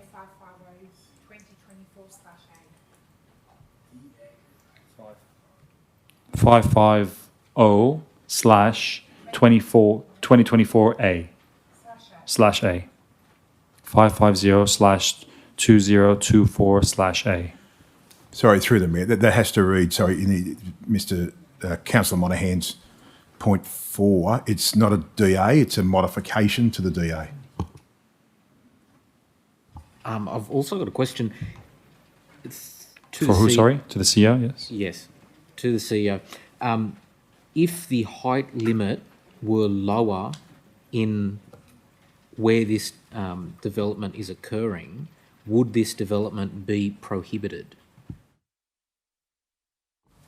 I don't think the height limits are 100% indicative. It's just 0.02 parking spaces per private room. And don't forget, this is about the co-living parking rate. So the height is not the precursor to the determination. It's just 0.2 parking spots per living area.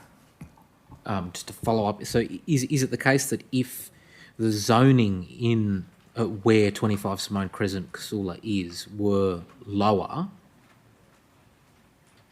this development would still be permitted? Sorry, through the chair, retrospectively, I don't think it would cut it under R3, but I'll just refer to the director.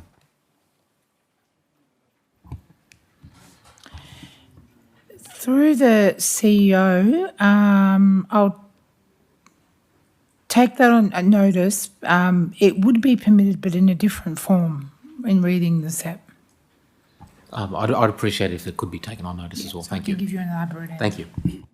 Councillor McNaught. Sorry, one more quick change if the mover and seconder are happy. I'm just cognisant of what the CEO's comments suggest, and bearing in mind that we're coming into the Christmas break, I'm wondering if we should change, if you'd be amenable to changing the 60 days to the 120 days as had been suggested by the CEO, owing to the fact that also we're at the end of the year. So I just don't want to not be able to get it done in 60 days if that's...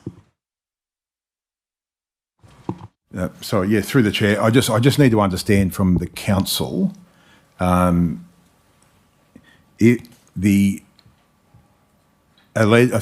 proposed task force and the proposed traffic impact study,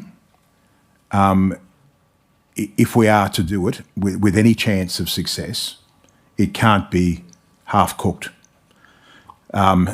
Understanding traffic flows via a counter can only give us what's in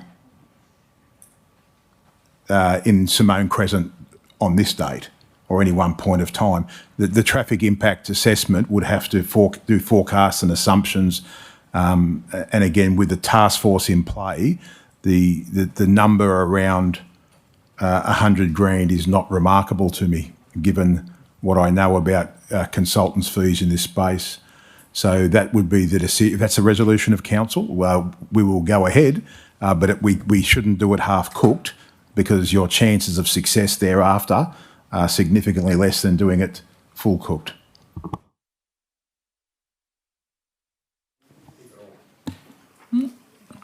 Yeah, I guess number one, we have to identify a funding source for the funds. Unless Councillor Ostevsky, you mentioned some things in your point about not needing the 100,000 in your initial remarks. Do you want to stipulate them as part of this motion then, versus the $100,000?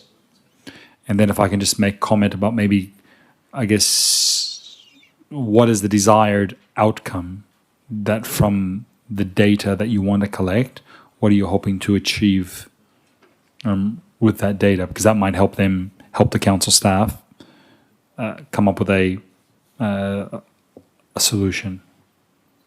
Can I suggest we convene a meeting with the residents and maybe they know more about the issue than I, and I think before we make a determination on how we should address it, let's have an initial meeting with them and then come back with a budget with what they think is adequate, together with the council staff, and move forward with it.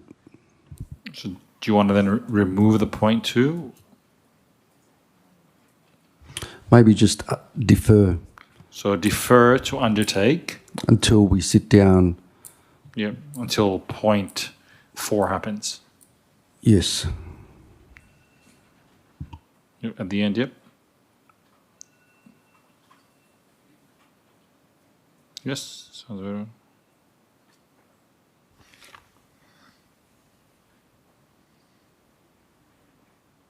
Cool. Any other discussion? Councillor Moon? Just something that popped into my mind now. If we undergo all these studies and consultation, are we able to reverse this determination? It doesn't appear to be, from what I've heard in conversation. So even if we end up doing the task, even if we end up getting the $100,000 funding to do the traffic study, we are unable to reverse that particular DA. Yeah. Is that correct? Thanks. Through the chair. It's not good news, councillor. My opinion, if it matters, is that it's got a very, very, very low likelihood of success. And the discussions with the Director of Planning today, there is not too many precedents that would see us do this study and then a state body flip over their own SEP.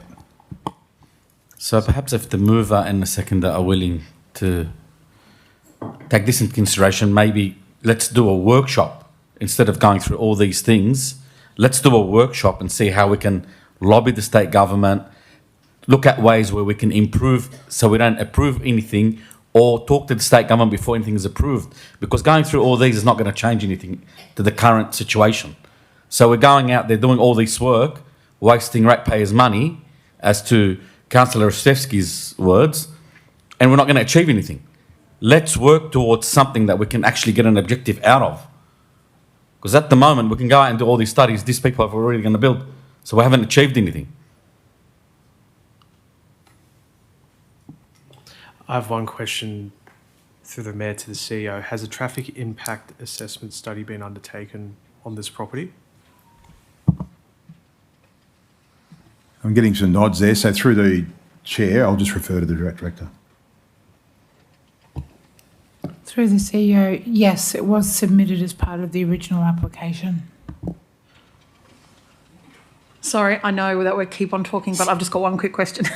The mention of a childcare centre that's also proposed to be close by to there, will there be a traffic impact assessment study done on that development as well? So maybe we could review those studies in consultation with residents and with all of this work before we commit to another study, if the mover and seconder would, I mean, I think that's in the spirit of what we would do. No, sorry, it's not a question, that was a statement, sorry. I think the intent isn't to necessarily attempt to stop the development. It's widely recognised that the development is acceptable under the state government's planning provisions. I think the intent of the motion is to address the impacts of the development rather than trying to stop the development, apart from noting the formal opposition to the modification.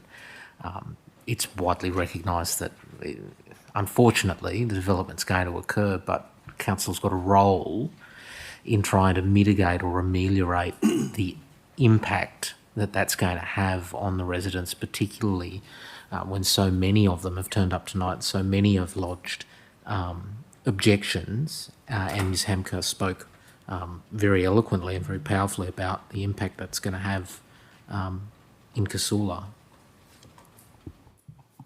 Cool. Councillor Hile? Yes, two questions. One, I think 120 days, maybe you should reduce that to 90. That's 4 months. The other question is, if that additional development, will that require public notification? Sorry, through the chair, assuming you're meaning the... Through the chair, yes. The additional story, would that have to go, obviously council, would that then go to public, would the public be advised of that? And if so, that is then an opportunity for residents to appeal against it. And not only residents, but actually councillors. You know, I have been on several of these local planning panels as a councillor supporting the residents, and we have the ability to do that. I know we don't have the ability to manipulate, that's a very bad choice of word. Influence? Have the ability to affect development application outcomes on the basis that it helps the residents. But I have been on a few of these panels and in support of the residents, and I think we can do that rather than try and get the minister to change this. I think you've got Buckley's chance of getting the minister to change that. That happened in 2012, and we looked at that for almost 4 years before it was implemented, and they're highly unlikely to go back to that. Sorry, through the mayor. So the answer to your question is yes, it will go on public display, but only the modification. So it is 39 now. He or she's going for 40. Even if the public outrage was such that it was successful, it'd go back down to 39. Cool. All right. Thank you, Councillor. Just the point about getting the minister to change his mind, we could always just take him to court. You can possibly win. You gotta be in it to win it. If there's no further discussion, I will put the motion. All those in favour, please raise your hands. Against, I declare it unanimous. Thank you, everyone. I'm just going to call a recess now. So I don't know how it's been 2 hours, but we have been. And we return back at 8:35 p.m. Thank you.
6 and 4.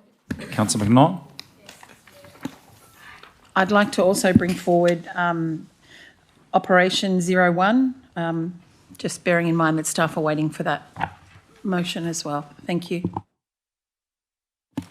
Okay. Did you say Nom 6, Councillor Rostevsky? Huh? Nom 06. Oh, there it is. Sorry. It was covered. Nom 06, Nom 04, and Ops 01.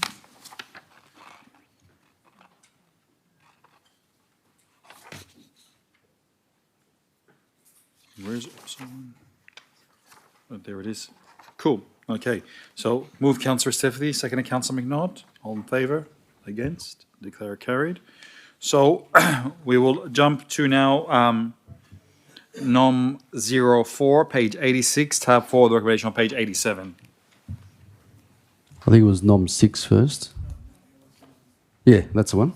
Then 4, then Okay. Operations Nom 6. Nom 6, page 93, page 6, recommendation 94.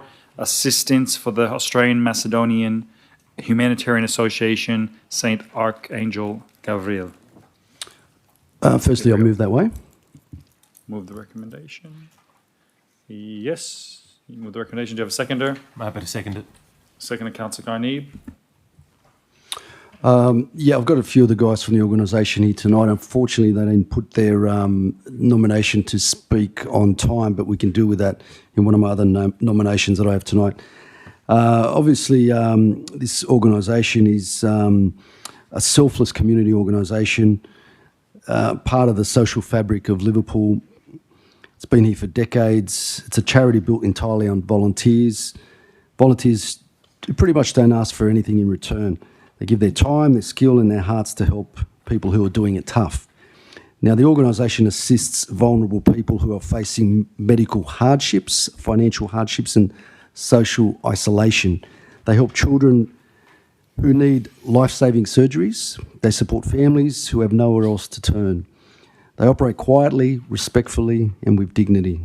They don't ask for the spotlight, but they deliver real outcomes for real people. So right here in Liverpool, we've got quite a large community who are proud, and they had an event at Liverpool Powerhouse about a week ago. Wasn't a fundraiser, wasn't commercial, it was a community engagement event that raised awareness about the work they do, helping bring people together and strengthen social cohesion. Now, approving this motion sends a message that Liverpool backs grassroots charities, tells our community that council stands with its volunteers who lift people up during their darkest moments. And I thank the organisation for being here tonight as well. Thank you. Any further discussion? I'll put the motion. All those in favour, please raise your hands. Against, I declare it unanimous. Next item is Nom 0. Sorry, before we move on, division. Division. All those in favour, please stand. I think it was unanimous. Was anyone against? No one's against. Next item is Nom 04, community safety concerns relating to NDIS housing at Francis Street, Bringelly. Page 86, tab 4, the recommendation on page 87. Councillor Rostevsky. Move that way. Move Councillor Rostevsky, seconder. I'll second it for the purposes of debate at this point. Second, Councillor Carneeb. I think that Councillor Rostevsky's got a right to bring a motion forward. If there's people in the community that are here for it, then I'll second it for the purposes of debate at this point. Yep. Yeah, so we've got some people here tonight. Once again, there was a confusion about speaking, so they've been waiting patiently. Now, this is quite a serious situation that they face themselves in, and they're basically at a situation where they're residents of the community. They have a major problem that needs to be fixed in Liverpool, and they've got chaos from all these NDIS residents that pretty much live next door to them. Now, as the residents are asking for direction and some action from council, they're pretty much scared, they're angry. People are watching drugs, antisocial behaviour, unsafe activity. Just today, a resident from the NDIS homes turned up at someone's house naked. So to ask them to go online and fill out forms or call a government hotline, in my opinion, is not leadership. We're passing the buck. Now, I won't tell the residents to go navigate some government website while they're living with these issues in front of them. They came to us because they can't go anywhere else for help. They're reaching out to council because they're pretty much desperate. Sending them back on a maze of agency is not the answer.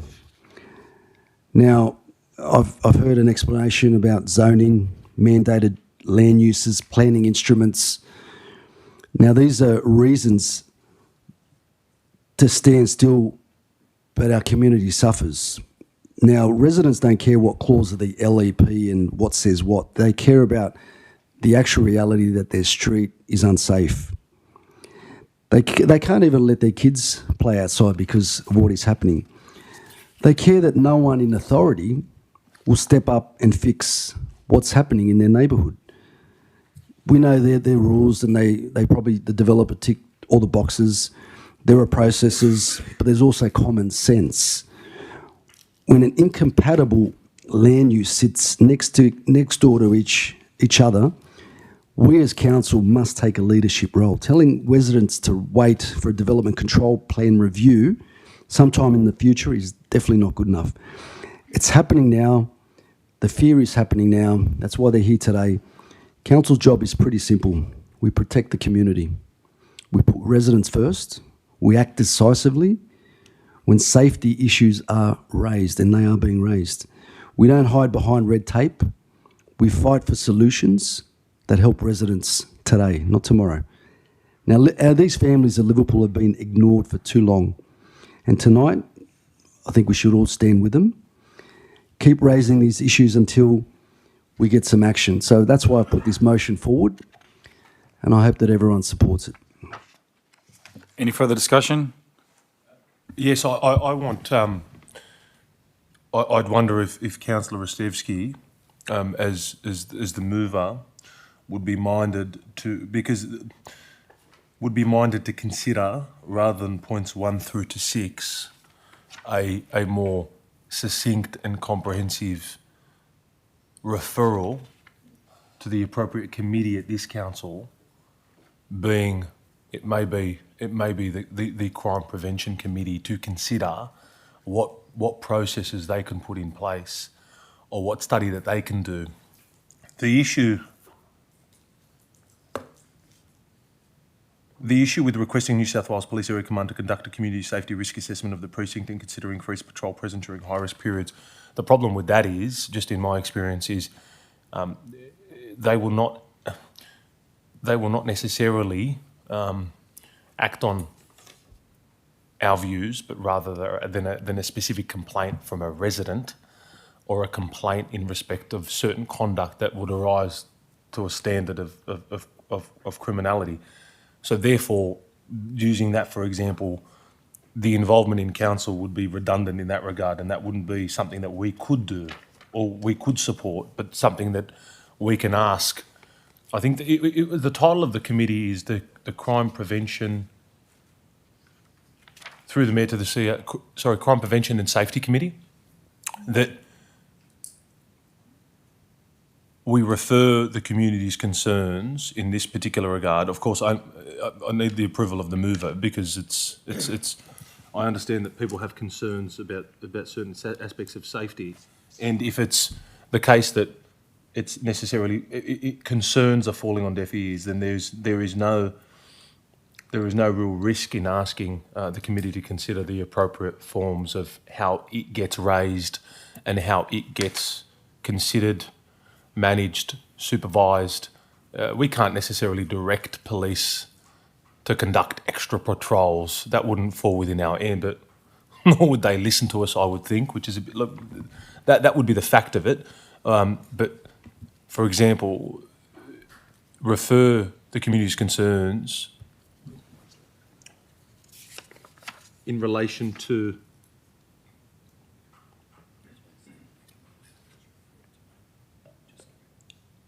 in relation to the residents' concerns of 11, 17, 22 and 24 Francis Street, Bringelly, think it's 11 slash, sorry, there's 4 separate anyway. As a, the units as, a, sorry, the numbers as identified in point 1.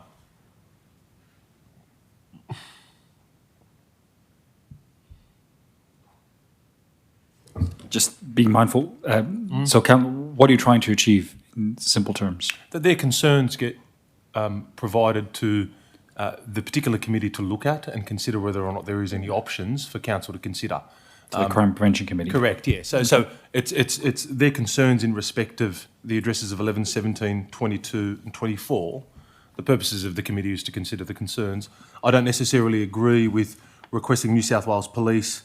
I don't see how that's appropriate. We can't direct the New South Wales Police. The Department of Community Justice to review the suitability of cover. Well, it's already there. I think it's more so about addressing the concerns of the community. Can something be done? If something can be done, well, then how can it be done?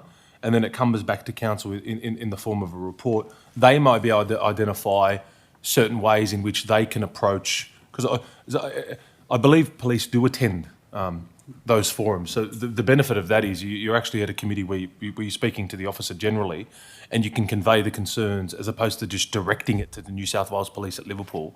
And then it's a non-important query because it goes nowhere because it's not a specific complaint about a specific incident. Whereas if it's actually considered a committee, there might be some takeaways from the New South Wales Police. I haven't been to one of those committees, but if this does go there, I'd be eager to consider to attending one of them if it's in the evening to consider it. So refer the community's concerns in relation to the residents' concerns from 11, 12, 22 and 24 Francis Street, Bingelly, to the Crime Prevention and Safety Committee of Liverpool Council to consider whether there are options, whether there are viable options. Can I just, before we yes, get into drafting, so I understand your point, and I think it's more relevant with regards to maybe point 4 of the motion, because number 1 is a separate action to the to NDIS. So I guess your point 1 doesn't really cover that. So I think point 1 is important. Requesting, I know the committees do have, and I understand your point about the committee, but the police would like to be notified if there's an issue, to be notified. So it'd be good, once again, writing to them, asking them if they can look at that, or a phone call, probably not even need the paperwork, would just be an email. Once again, that's a positive that we can do quickly. 3 is a policy change. So it's a request of New South Wales Police to conduct a community safety risk assessment of the precinct and consider increased patrol presence during high-risk periods. So I was more looking at the patrol presence versus the safety risk assessment. Well, I guess that goes part of it. I'll refer to. Yes, sorry, through the Mayor. So page 88, paragraph 3 talks about the issue being placed on the agenda for the next Community Safety Crime and Prevention Committee. So clearly that's done, tick. The challenge I think council officers will have with the notice of motion is it is so widespread in relation to authorities. So we've got NDIS 1, Police 2, DCJ 3, Police 4, Planning is 5. So it's just not a crime issue. And the real trick here for the residents is to find what's the best instrument. Who's got the most authority in relation to the most of the issues to solve. And it's already on the agenda for this. Now, certainly when it comes to planning, the concept is called safer by design principles. Okay, so that's the weapon that the police can use on the agenda. So by designing out these issues, that's a matter for council. But I think if it's already on the agenda, I think we're best placed using that forum to give us some direction about how to have a multi-agency approach. Thank you. And just technically, point 5 is unlawful in its current form, in that council cannot direct a part of council to do anything. So we can direct the CEO. So, Councillor Stepsi, would you like to just change that? Please. You're the mover of the motion. Who, me? Yes, we'd make it compliant. I want to just ask, we've got a resident here that was going to speak tonight. Would it help if we can allow them to have a 2-minute say on this matter, or?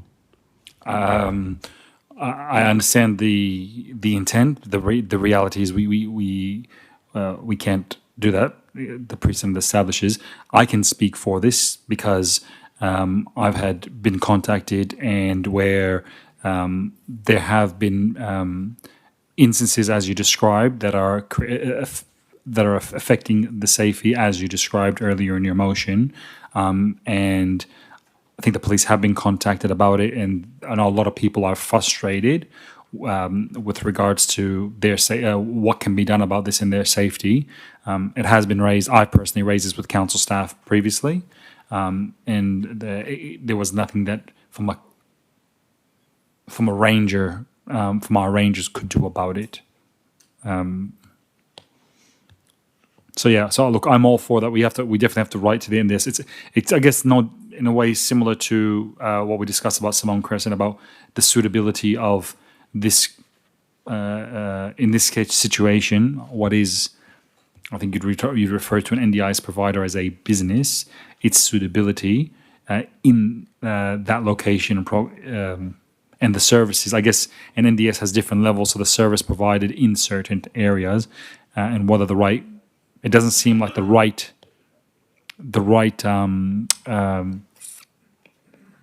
safety provisions are being put in place. I guess that's what you're covering in point 5 of your motion. Yep. So if we can change compliance unit and change that CEO, just don't have to copy and paste the whole thing, hopefully not. Or do we? Sorry. I won't.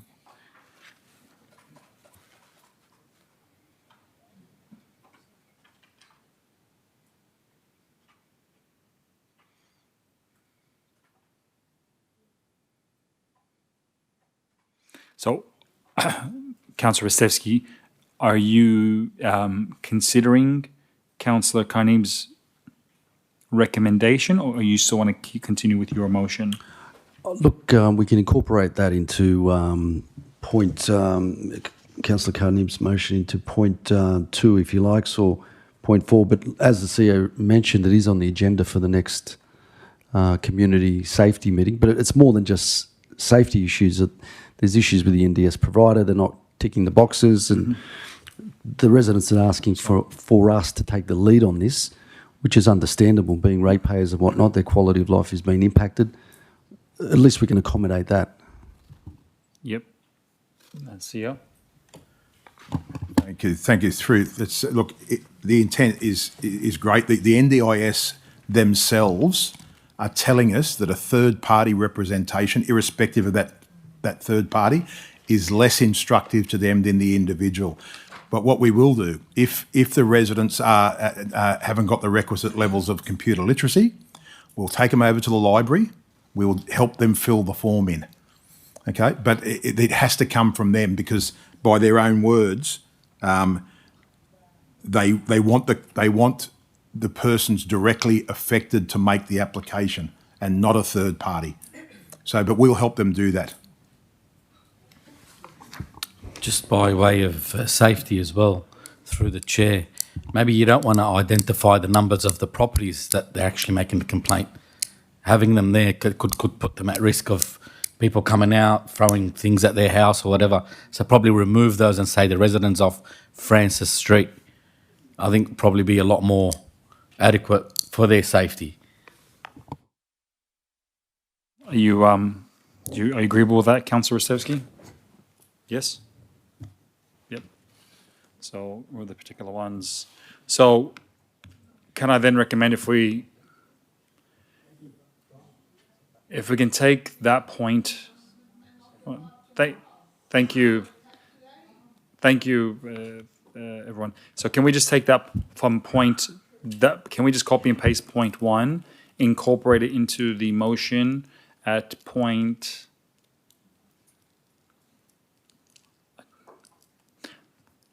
I just think put it down as a point 7, right? Add it as a point 7, right? You're happy with that, Councillor Osevsky? Councillor Carnegie, are you happy to stay as a seconder for that motion?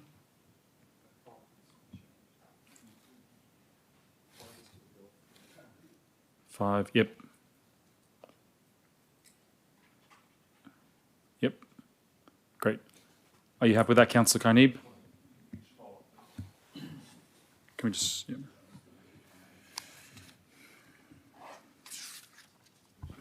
Through the chair, if you can remove the numbers out of point one as well. Please, yep, if we can remove them.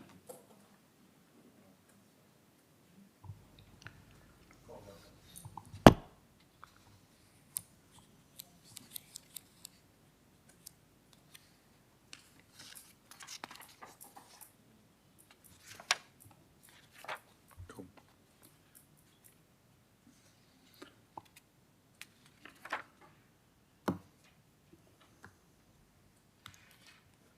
Sorry, Councillor, I'm just mindful of time.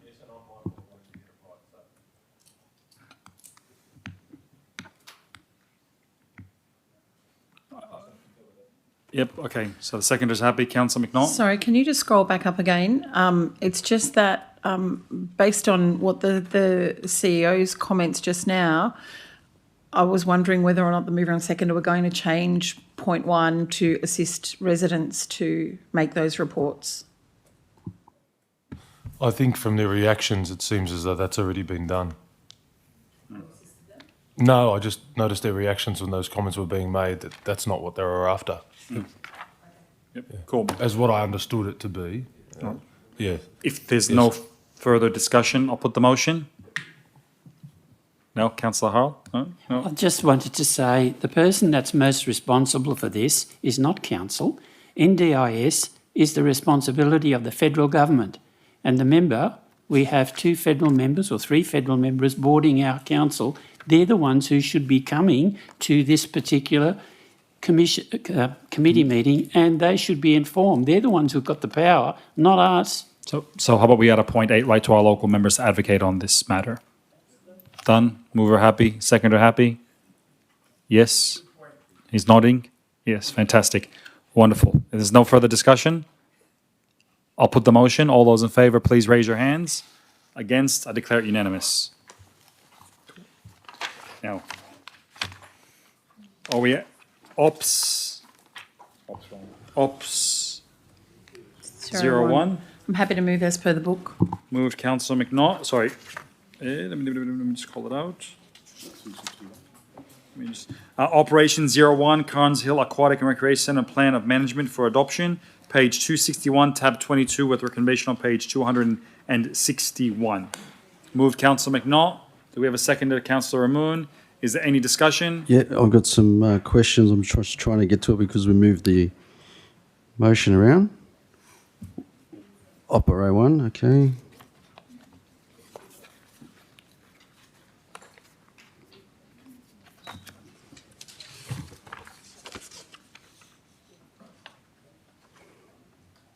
Okay, here we go. A couple of questions. I've noticed that we did 2 social media posts for the community consultation, pretty much on a major regional facility. In my opinion, it's not enough. Was there any thought placed into other ideas rather than just 2 social media posts to get the community opinion on this?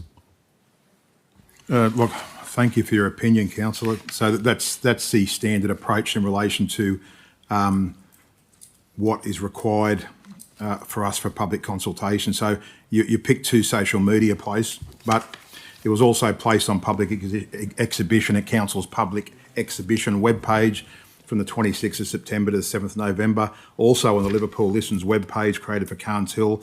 On the council website again on the 9th of October. The 2 social media posts that you described. There's also an online survey on the council's proposed categorisation of land in the draft plan of management. There was also a public hearing registration form included on all web pages. There was also a public hearing at 6:30 p.m. on the 13th of October.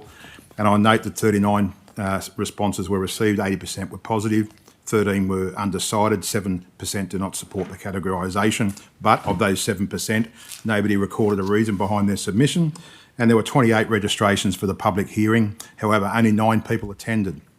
All attendees, that's 100% of the people who attended, were in support of the proposed categorisation of the Carnes Hill Aquatic and Recreation Centre as outlined in the POM.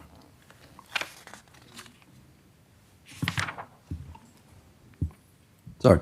So the objections about the bushland categorisation, it seems like they were dismissed, in my opinion, without proper investigation. Can I get a bit more information on that? So the 7% who did not support the categorisation did not provide any reasoning behind their submission. 7% leaves 93% positive or undecided, and that is your rationale and justification for moving ahead. Great. Any further discussion? I'll put the motion. All those in favour, please raise your hands. Against, I declare it unanimous. Thank you. We look forward to getting the excavator there very soon. Yes. We sped it up for you. You can speed it up for us. I know you're very passionate about it, Councillor AJ. Okay.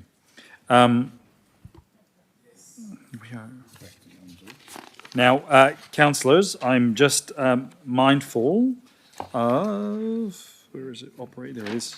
Yep. Under section 13.1 of the Code of Meeting Practice, the council or committee of council may at any time resolve to adopt multiple items of business on the agenda together by way of a single resolution where I consider it necessary to expedite the consideration of business at a meeting. I'll put it out there now. Does any council have any, would anyone like to exercise that clause? Councillor McNaught? I would. I would move that we would move all of the questions with notice as being responded to in one item, and all of the committee meetings as one item. Yep. Anything else? One question, Mr. Mayor. Have you been watching me give evidence? Yes. I have some issues with one of the committee items. If we can pull that one out, that would be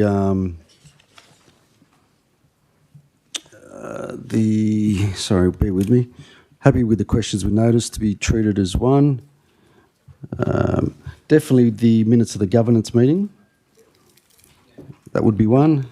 And sorry, just keep moving around.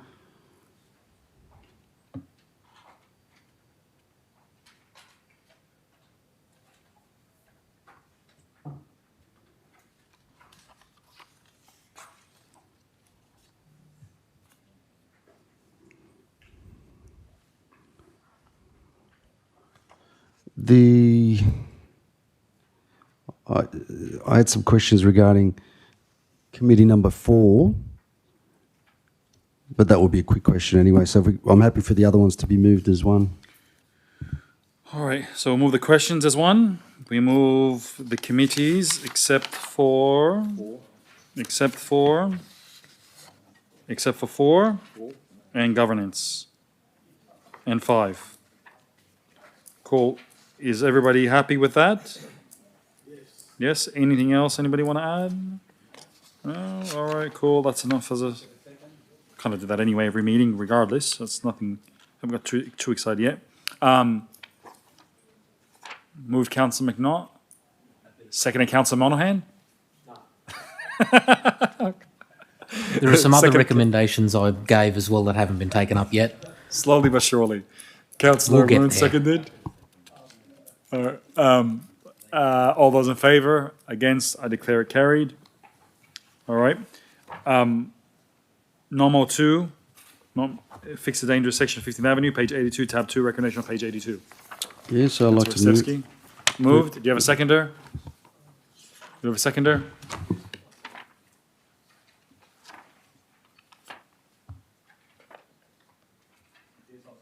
Second, Councillor Carneeb. Any discussion? So can I just, ask a question? I thought that the council comment was that this has already been executed. Yeah. It's been done? It's already been done. Yep. So superfluous? Well, there's one aspect of it that I don't think is superfluous, and it's point 5. I think that the director's chief executive officer to implement a reporting protocol requiring council staff and fleet drivers to log and report dangerous road defects they encounter as part of their daily operations is good is good practice long term because it's being proactive rather than reactive. And whilst the 1 to 4 aspects may have been done, I certainly don't think that 5 would be superfluous. I think it'd be good governance. So I agree with the sentiment, but it is very operational. So I don't believe we can actually resolve that. Well, it can be. You can resolve that you direct the CEO to report back to council as to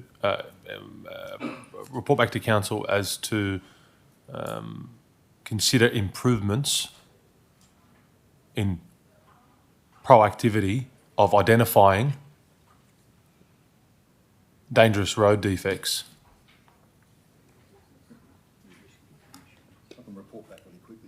Yes, please, CEO.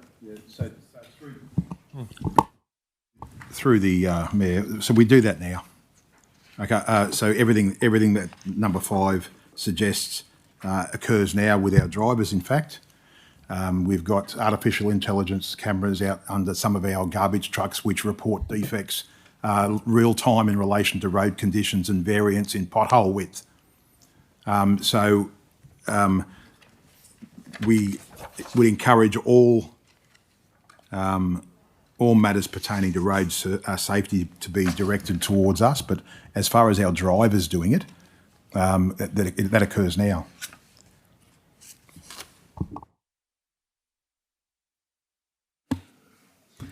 That being said, it's being done already. It's operational. The items 1 to 4 have already happened. I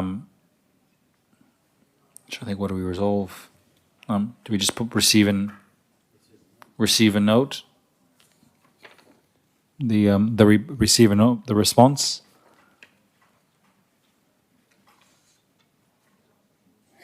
Yeah, that's all we can really do.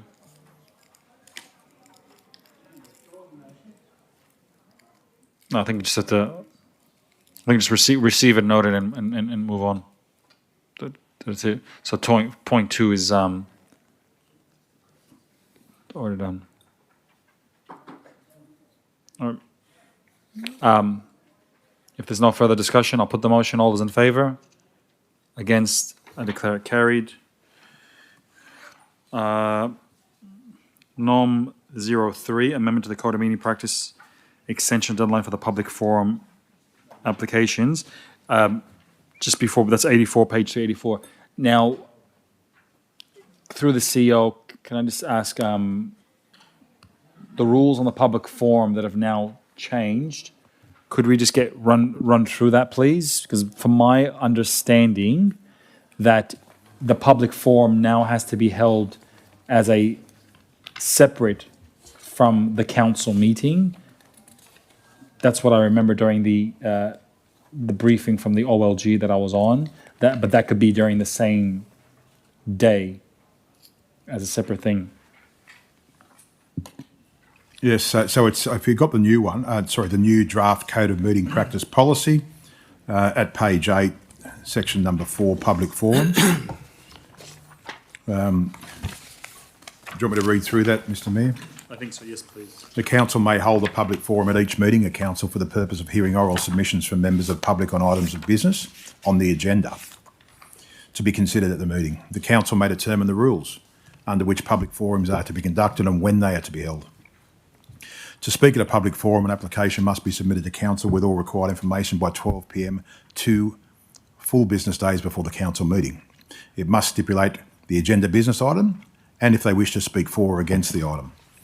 Speakers are to advise council any written, visual, or audio material to be presented in support of their address by 12 o'clock 2 full business days before the public forum. Council may refuse to allow such material to be presented.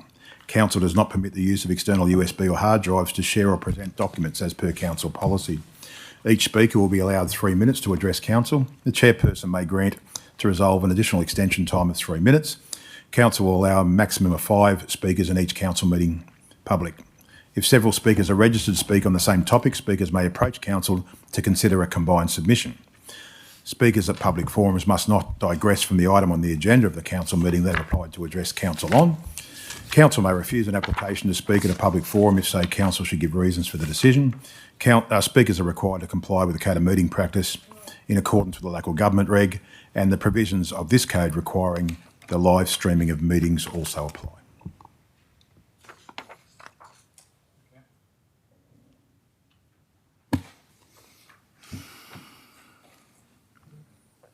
Aren't these all mandatory provisions in the Code of Meeting Practice, in the model?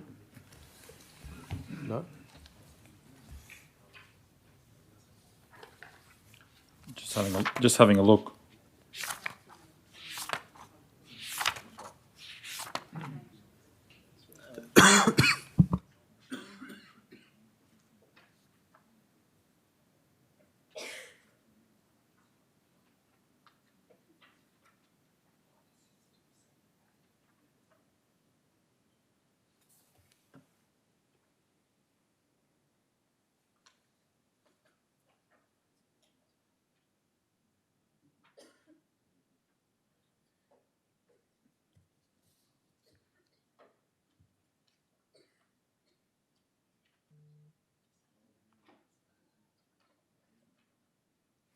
Just looking at the agenda on page 130. Just trying to understand if it's consistent. It says public forums. The public forum provisions are now mandatory, but leave it to council to determine whether to hold public forums before council and committee meetings. Councils are also free to determine the rules under which the public forums are to be conducted and when they are to be held. OLG will be issuing model best practice public forum rules that councils can use. Public forums must be live streamed. So I don't think anything then, to answer your question, Councillor Hart. Do you want to defer it until the rules come in? Through the CEO, through the relevant director. Sorry, thank you. Through the Mayor Director. Councillors, the reason we put the 2 days was that was what the adopted position was when you did that in July. However, we can change the frequency. We just did that based on the previous adopted position, but there's no mandatory provision to allow us not to say 1 day prior. Because if you look at the 4.1, the 4.2 in the guide, 143, the council may determine the rules on which the public forums are conducted and when they are to be held. It's just purely administrative that we the 2 days was a lot larger turnaround. So just to the CEO, so these provisions are not mandatory, unlike the mayoral minute provisions, correct?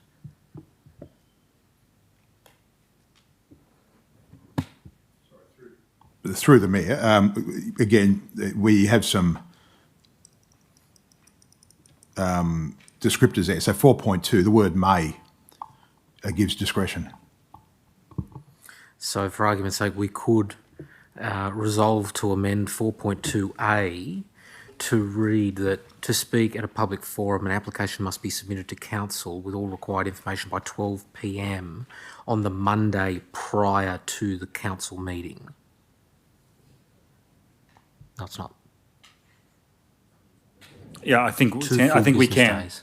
2 full business days. Yes. Okay. So, just from a practicality point of view, through the Mayor to the relevant director, so being that we just resolved this, does that mean that this amendment would need to go out on public display again? Yes. Via the nodding of my director, yes.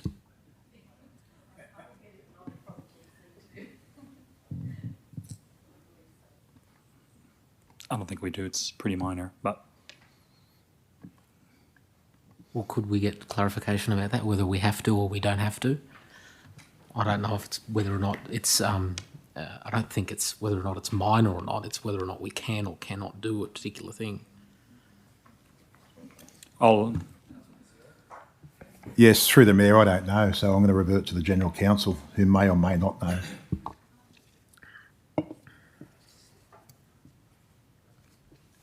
And before I do that, I'll revert to the Director.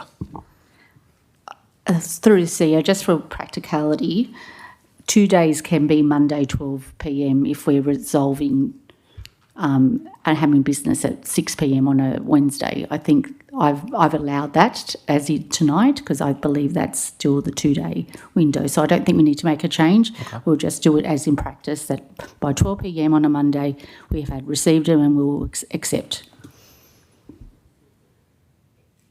Is it?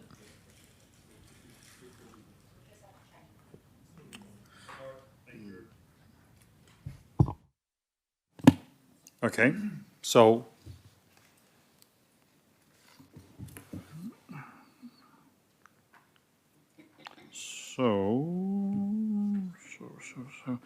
okay.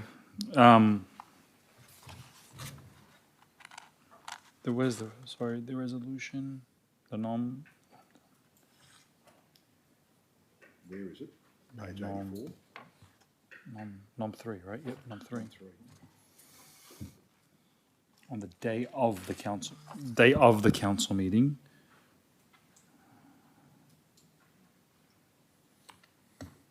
So just with respect to that, is that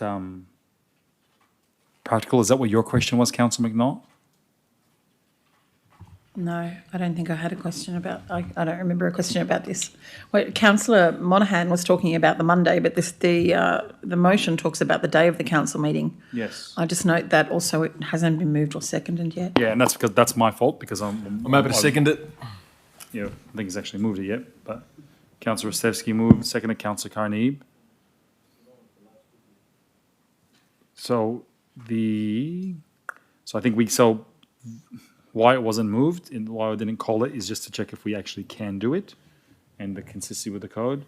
I think in line with what the director said, if the mover's content with it, if it's moved to the 2 business days, making it the Wednesday meeting's at 6, the Monday would be 2 business days, but earlier in that day, so it's 12 o'clock, it gives council staff time to collate it and be able to put it in on the Wednesday. I think I'm content with that. So is the mover happy to make it then 12 p.m. Monday? Yeah. Prior to the meeting, yeah. But through the chair, if you put it down in that sort of form, you actually have to go back out to public exhibition. But if you leave it at the 48 hours, you don't, because that's what it states in there. It's 54 hours, but I think, as I understand it, it says 2 business days, doesn't it?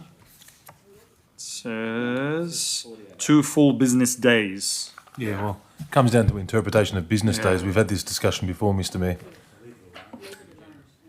So, well, we won't, but I'm just saying it's 2 full business days. It's Monday, it falls on the day, so it wouldn't be in breach of the code in my view, but it's just setting a time for it, really. If anything, it probably assists council staff, so then they know that it doesn't need to come in at 5 o'clock. There's a deadline if it's in at 12. Okay. So are we saying leaving it as is then? Yeah, 12 o'clock. 2 full business days before the Monday prior to the council meeting, yes. So but we're amending it to say that in the code? As is? No. Not amending the code. So we're doing anything? Excuse my cognitive ability starting to decline after a lot of listening today to questions. no, that's fine. I'm happy to swap with you, Councillor Harrell. Yeah, 4.28. Yeah.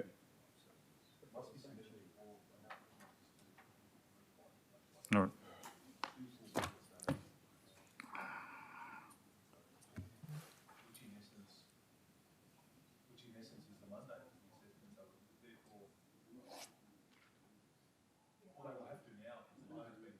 Because the new code. So then how about we just remove that that council note that the new code reflects what's proposed in this motion. Yep. Note that the new code reflects this you know what I said. Mover and second happy with that? No further discussion. I'll put the motion. All those in favour? Against? I declare it carried. Nom 05, assistance for Liverpool Lions. Bocce? Boccia. Competition. Page 90, tab 5, recommendation on page 91. Councillor McNaught. I'm happy to move as per the motion in the book. Move, do you have a seconder? Seconded, Councillor AJ. Any discussion? I just wanted to thank staff for their assistance with this and to also thank the Deputy Mayor Councillor Dr Betty Green for her assistance with this. Her and I have both been involved with this club for a while now, and she's put a lot of work into this as well, and I'm happy to be able to finish off that work and bring it forward in her absence today. And I really hope that my fellow councillors will support this and get down to have a look at the games when they play. Thank you. I've got no issues with the motion. I just have a couple of questions regarding 4 and 5. It looks like the motion sets a new fee structure for a notice of motion. Is that the right mechanism? Sorry, who's your question to?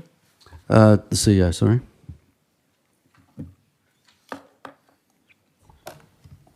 Yeah, thanks for the question. Sorry, through the mayor. It does, but it's five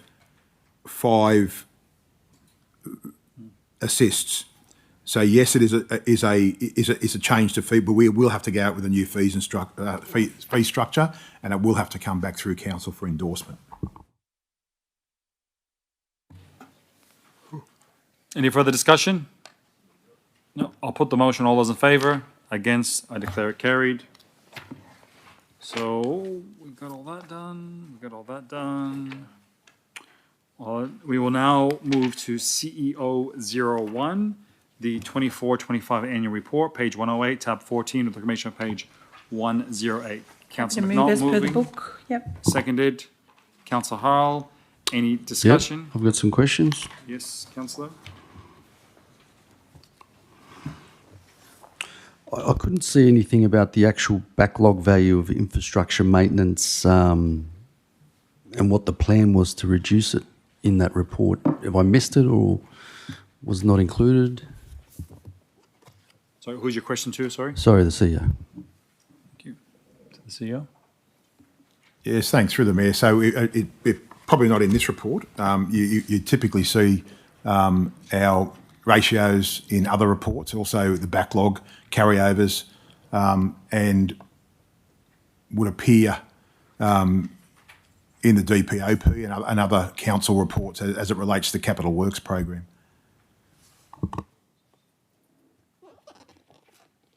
Cool. Any further discussion? I'll put the motion. All those in favour, please raise your hands. Against, declare it carried. Unanimous. Okay, that's that page done. Com 02, I think Councillor AJ declared an interest on this one.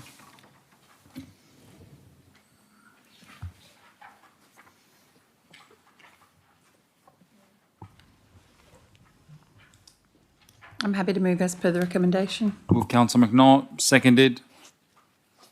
Seconded. Councillor Hart. Any discussion? I'll put the motion. All those in favour, please raise your hands.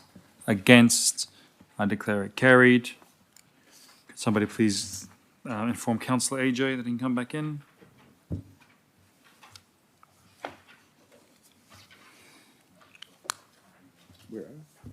Corp 01. Annual Code of Conduct Complaint Statistics, OLG report, page 234, tab 18, with a recommendation on page 234.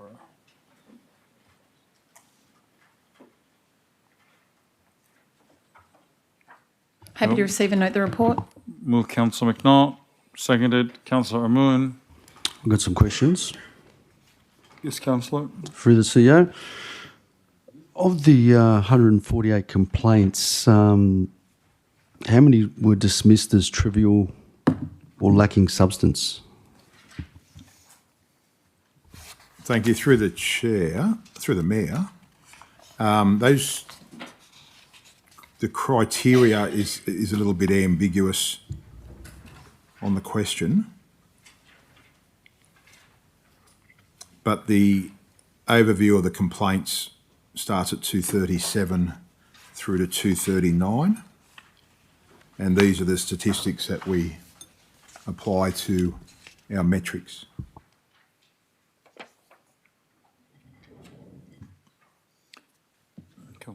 And the other question is, what accountability exists for people who lodge repeated baseless complaints?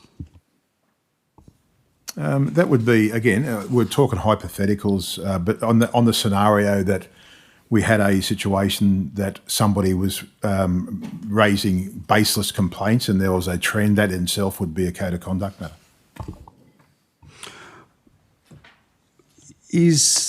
Are we doing anything to prevent the weaponisation of the code?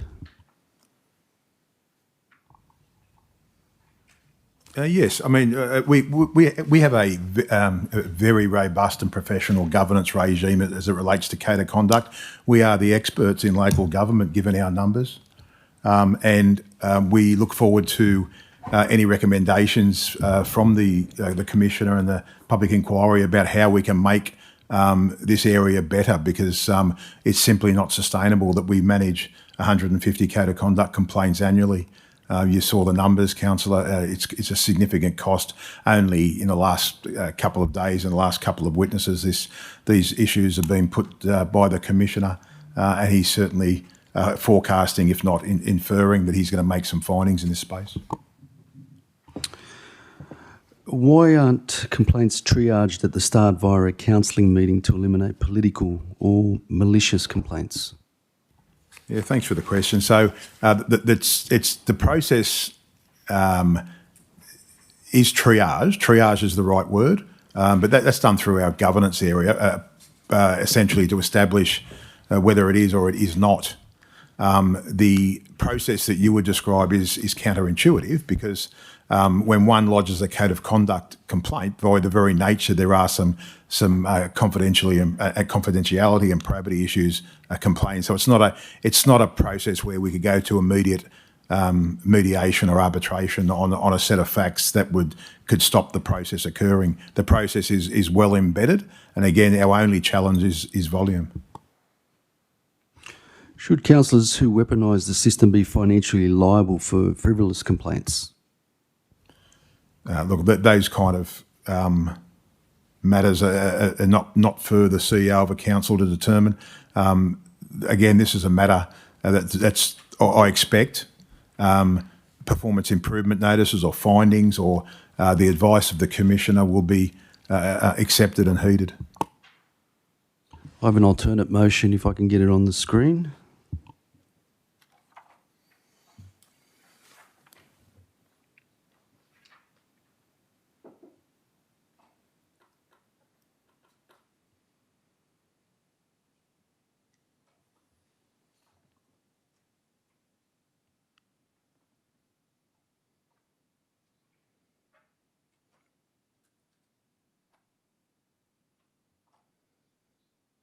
So point 1 is out of order.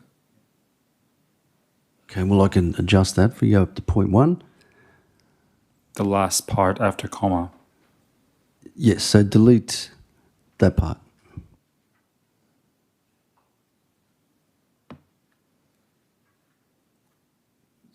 Point 2 is this report. No, it's not.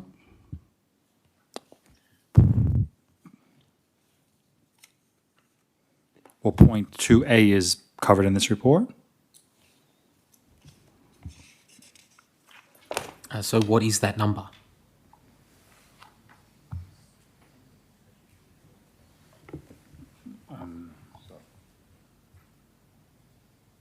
When it says, so we say, what's the word, trivial or vexatious?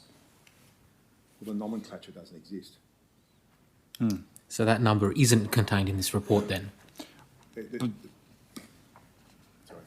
I'll say they're not assessed in that nature. So if they're not... Reports are statutory OLG reports. So what we're reporting is what all councils are required to report. It's not a report that we prepare, giving information that we normally give. We have been giving the council every quarter on our code of conduct complaints statistics. This is one that is prescribed and its format is prescribed by the OLG. We can't change it. We can't report more or less than that. It's specifically what's being asked for. I've just got a question. The number of complaints being investigated that are not yet finalised is 116. Sorry, your questions to who, Councillor? The CEO. Yes, thanks for the question. I was interrupted mid-question. Oh, sorry, because you didn't start properly, Councillor. No, questions to the CEO. The number of complaints being investigated not yet finalised, 116, and there are 26 that were finalised within 3 months, one finalised in 12 months. What's taking so long about these other 116? Thank you. Through the Mayor. First of all, finalised means finalised, that is, they are finished. So they don't get finished until such time as they are finished and we get a final report. That's the first thing. Typically, across other councils, in fact, every LGA, the actual standard time for a code of conduct complaint is 12 months. Okay. So if complaints to the CEO, before I get interrupted again, so if we take that... a point of order, Councillor. You were interrupted because you didn't address the council appropriately, and my said interruption was about making sure that you address the council properly, as you are well aware of the code of meeting practice. Yes, someone has to be. Yes, someone has to be, indeed, 100%. So that's why if you can refer to it and memorize the part that when you start speaking, your questions or comments are either done through the Mayor or the CEO. If you do that, I will not have to interrupt you. I don't think that's accurate, but anyway. So if we take that as finalised being finalised and prepare, and a report is given to council, the outcome of determinations on page 239, the number of investigated complaints resulting in a determination that there was a breach is 0. Would that mean that the 27 that have been finalised but without an outcome that has been adopted or failed to be adopted, would those 27 be considered baseless or vexatious, given that there is no proven breach of the code? No, because they're words of convenience. Anything that's vexatious is interpretation of the investigator, perhaps, or a recommendation of finding. We can't just classify them as vexatious because they fall into a category. So the 27 that have been finalised, to the CEO, the 27 that have been finalised, none of them attracted a determination that there was a breach in which council either adopted the independent conduct reviewer's recommendation or failed to adopt the independent conduct reviewer's recommendation. Is that correct? I'll just refer that to the Director of Corporate Services for a minute. Actually, I'll refer it to the GC, but it could well be that a number of them are finalised and about to be finalised. I'll let the GC complete that. Sorry, having difficulty turning the microphone on. Through the CEO, so I think Councillor Monaghan, your supposition is correct, that the 27 that have been finalised are not as a result of a final investigation report. So they would be finalised as a result of other avenues for finalising things under the procedures. So they might not have been accepted at the outset as a complaint. They could have been rejected for other reasons which are provided under the code. They might have been to a preliminary assessment and referred back. They could have been dealt with by alternative action under the code. So there are a variety of possibilities that may apply. To the CEO, does that mean that the way that those 27 have been finalised, that there was no breach established? I'll just refer to the General Counsel again. That is correct. So, for example, where matters are resolved by alternative means, for example, there is no finding of breach. There's just a way forward identified. So is it fair to say that 100% of the complaints that have been finalised resulted in no... Sorry, my question's to the CEO. Is it fair to say that 100% of the complaints that have been finalised about councillors and the GM did not result in a breach? Thank you. Through the Mayor to the GC. I think it's fair to say that they did not result in a final investigation report with a finding of breach. The matters that have yet to be determined, we don't know how they will be determined.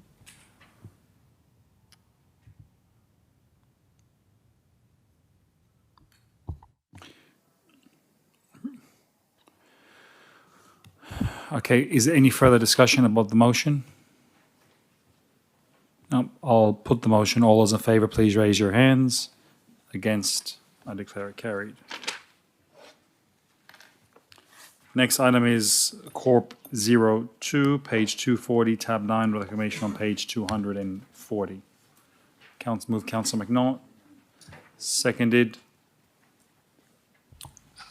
Just Councillor Harl. Oh, Councillor. Oh, sorry, were you seconding it? I didn't think you were. No, I thought someone else had seconded already. I've got questions, that's all. Yep.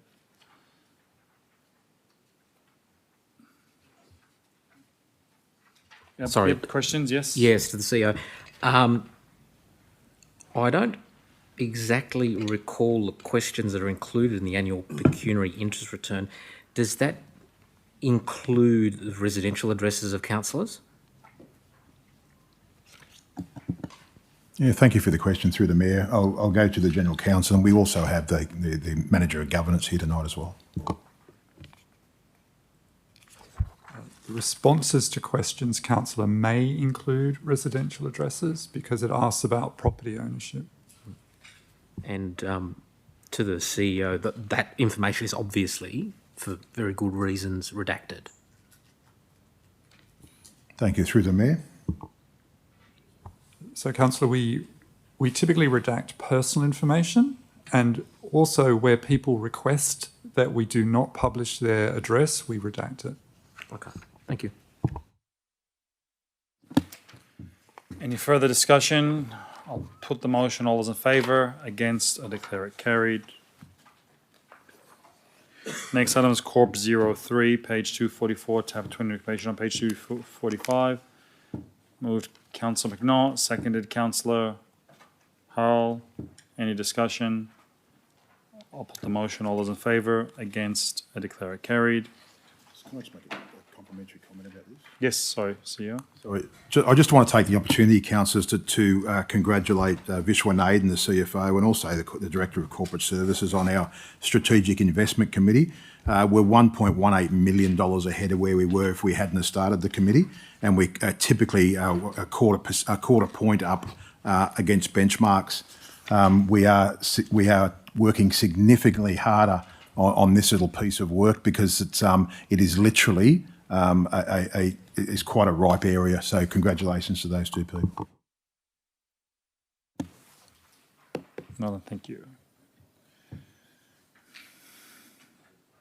Next item is Corp 04. Page 258, tab 21 with the reclamation and page 258. Move Councillor McNaught, seconded Councillor Harrell. I've got a range of questions before I determine whether or not I speak for or against the motion. To the CEO, it states on page 259, however, it is understood that the requirement to obtain independent legal advice will be engaged where a decision or other action is proposed to be taken by counsel in relation to a witness who has given evidence to the public inquiry or is summoned to give evidence to the public inquiry and will not otherwise be engaged just because counsel is asked to make a decision or take action in relation to matters about which witnesses have given or may give evidence or falls within the terms of reference of the public inquiry. Examples of where the requirement will be engaged are where it is proposed to make a decision that affects the employment of a witness or to take action in relation to the conduct of a witness. The question is, how was that understanding reached?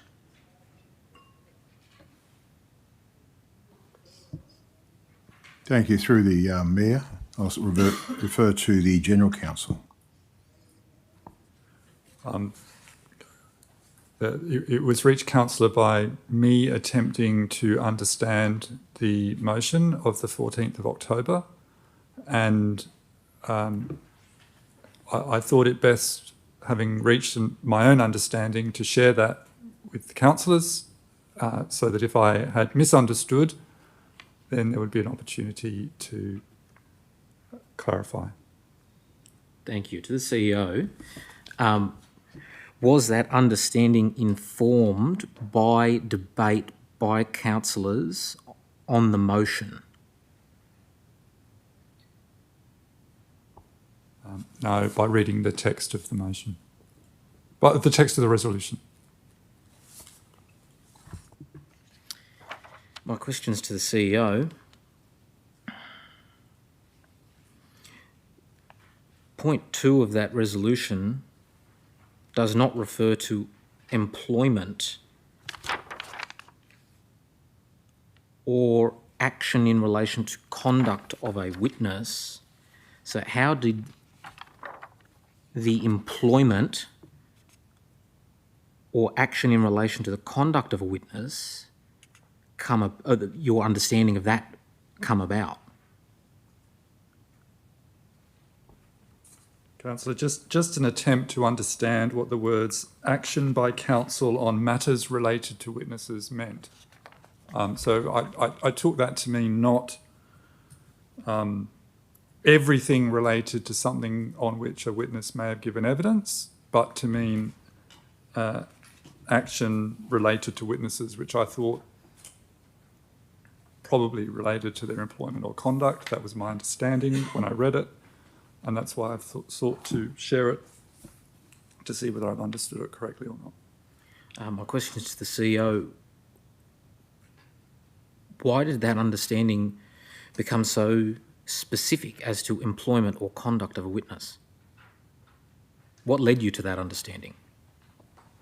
I wasn't sure, Councillor, I wasn't sure what else it could mean when I attempted to understand it. My question is to the CEO. In attempting to understand the intent of the motion, were any discussions had with the mover or seconder of that motion?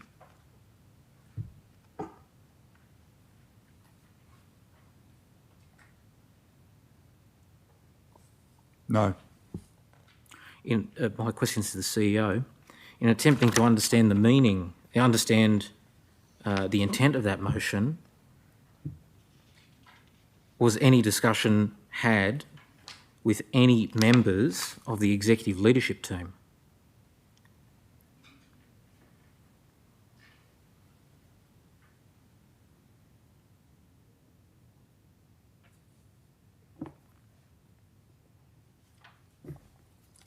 Yes. My question is to the CEO. In attempting to understand the intent of the motion, which members of the executive leadership team did you discuss this with? Director of Corporate Support. In the context of the draft report that I prepared. My question is to the CEO. You had no other discussions? Sorry, just Councillor Monaghan, I'll remind you here that this is not an opportunity to cross-examine council staff. The resolution was passed and has been interpreted by the CEO and his staff. So if I can ask if you can please get to your point about what you're trying to ascertain. I'm attempting to ascertain how the intent of this motion was arrived at, and in particular circumstances where neither the mover or the seconder spoke to this motion in any great length at that meeting. In fact, the only people to speak at great length about that motion at that meeting were myself and Councillor Carnib. So I'm trying to understand where the intent for this motion came from. And quite frankly, one, the questioning is entirely relevant. Two, I'm perfectly entitled to ask appropriate questions of council staff about how council policies, procedures, resolutions are implemented. Unless there's going to be a ruling from the chair that my questions are irrelevant.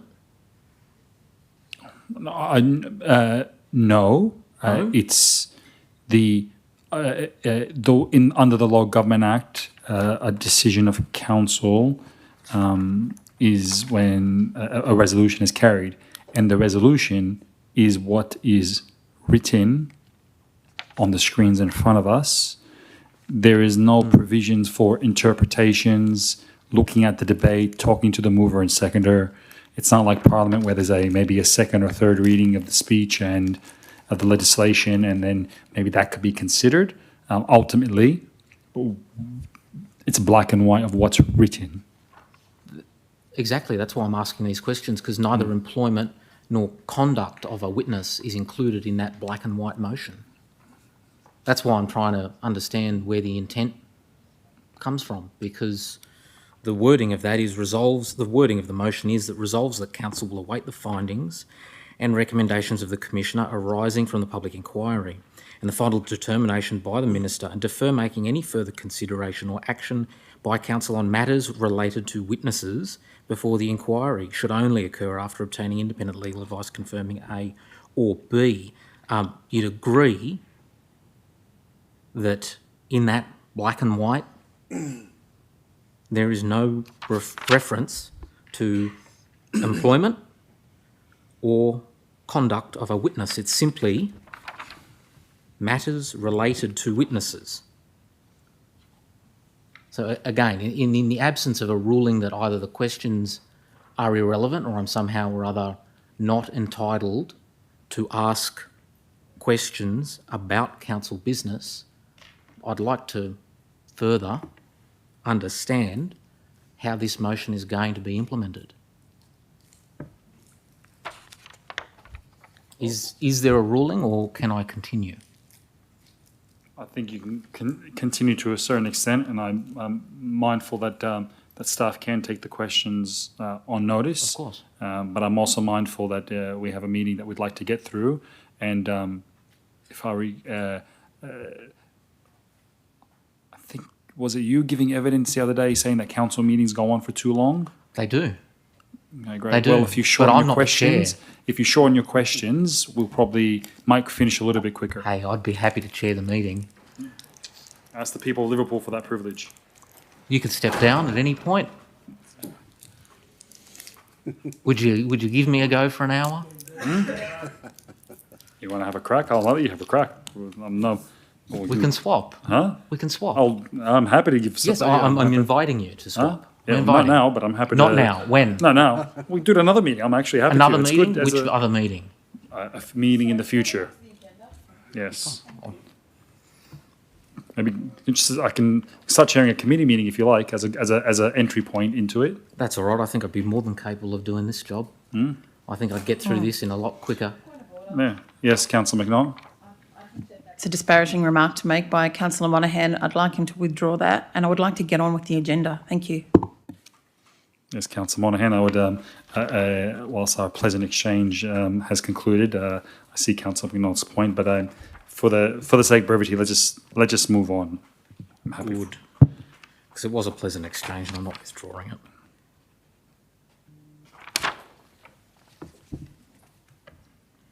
All right. There's been a motion that the recommendation be adopted. I have a couple of questions too. Yes, Councillor Ostrovsky. So who selects the independent lawyer? Is it the same staff involved in the inquiry? To the CEO? No, the selection of a lawyer goes off a panel from the procurement panel. And will councillors receive the full legal advice or just a summary? I'd expect councillors to receive the full legal advice. Do we know how much has been spent so far on legal advice relating to the inquiry? Yeah, through the Mayor, lots of money. I'll refer to the GC if he's got any specific number. Councillor, we don't have a number, and the reason we don't is because we have a deductible under the insurance policy. We know what that is, and after that has been reached, after our contribution to that has been reached, the next part of the deductible is picked up by Civic Risk Mutual, and after their contribution is reached, the insurer pays the rest. So we're aware of our contribution, Councillor, but not the full cost. Final question. How will council ensure advice is not being used to delay necessary actions or hide behind legal privilege? No, through the Mayor, probably the law, but I'll refer to the General Counsel. In terms of delay, Councillor, to the extent that the resolution of the 14th of October requires advice to be provided, we will endeavour to do it in a way which does not delay the business of council. That said, we've got to comply with the resolution. That's the first point. In terms of privilege, legal professional privilege exists for good reason, and we don't waive it unless there's a very good reason to do so. I don't think we're hiding behind it. I think, as I said, there are good policy reasons for the privilege, and I can give some further advice on that on notice if that's helpful. Any other further discussion? Yes, I've got a question. This is the first question to you, Mr. Mayor. This particular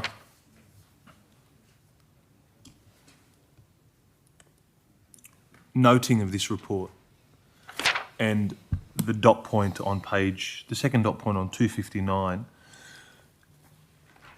advice was not provided by General Counsel in relation to the motion before the resolution was adopted.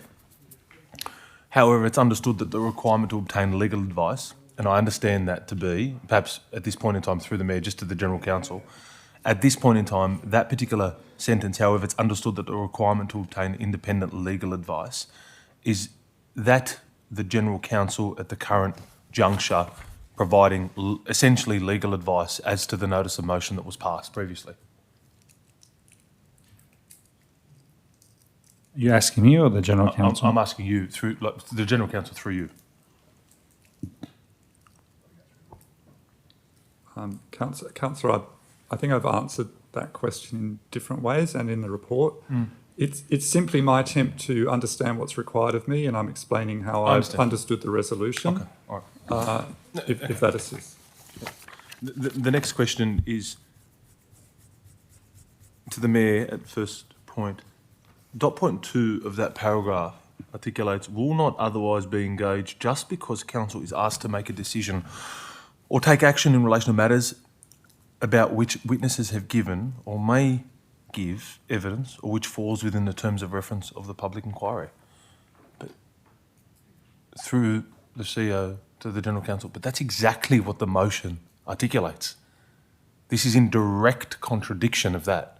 This is saying that legal advice may not necessarily be sought when the motion that was passed is black and white. It says independent legal advice. Through CEO. Through the Mayor. I obviously don't read the resolution in the same way that you do, Councillor, and I've attempted to explain that. I think if my understanding is not in line with what this governing body expects, then the resolution or the recommendation in this report can be adjusted.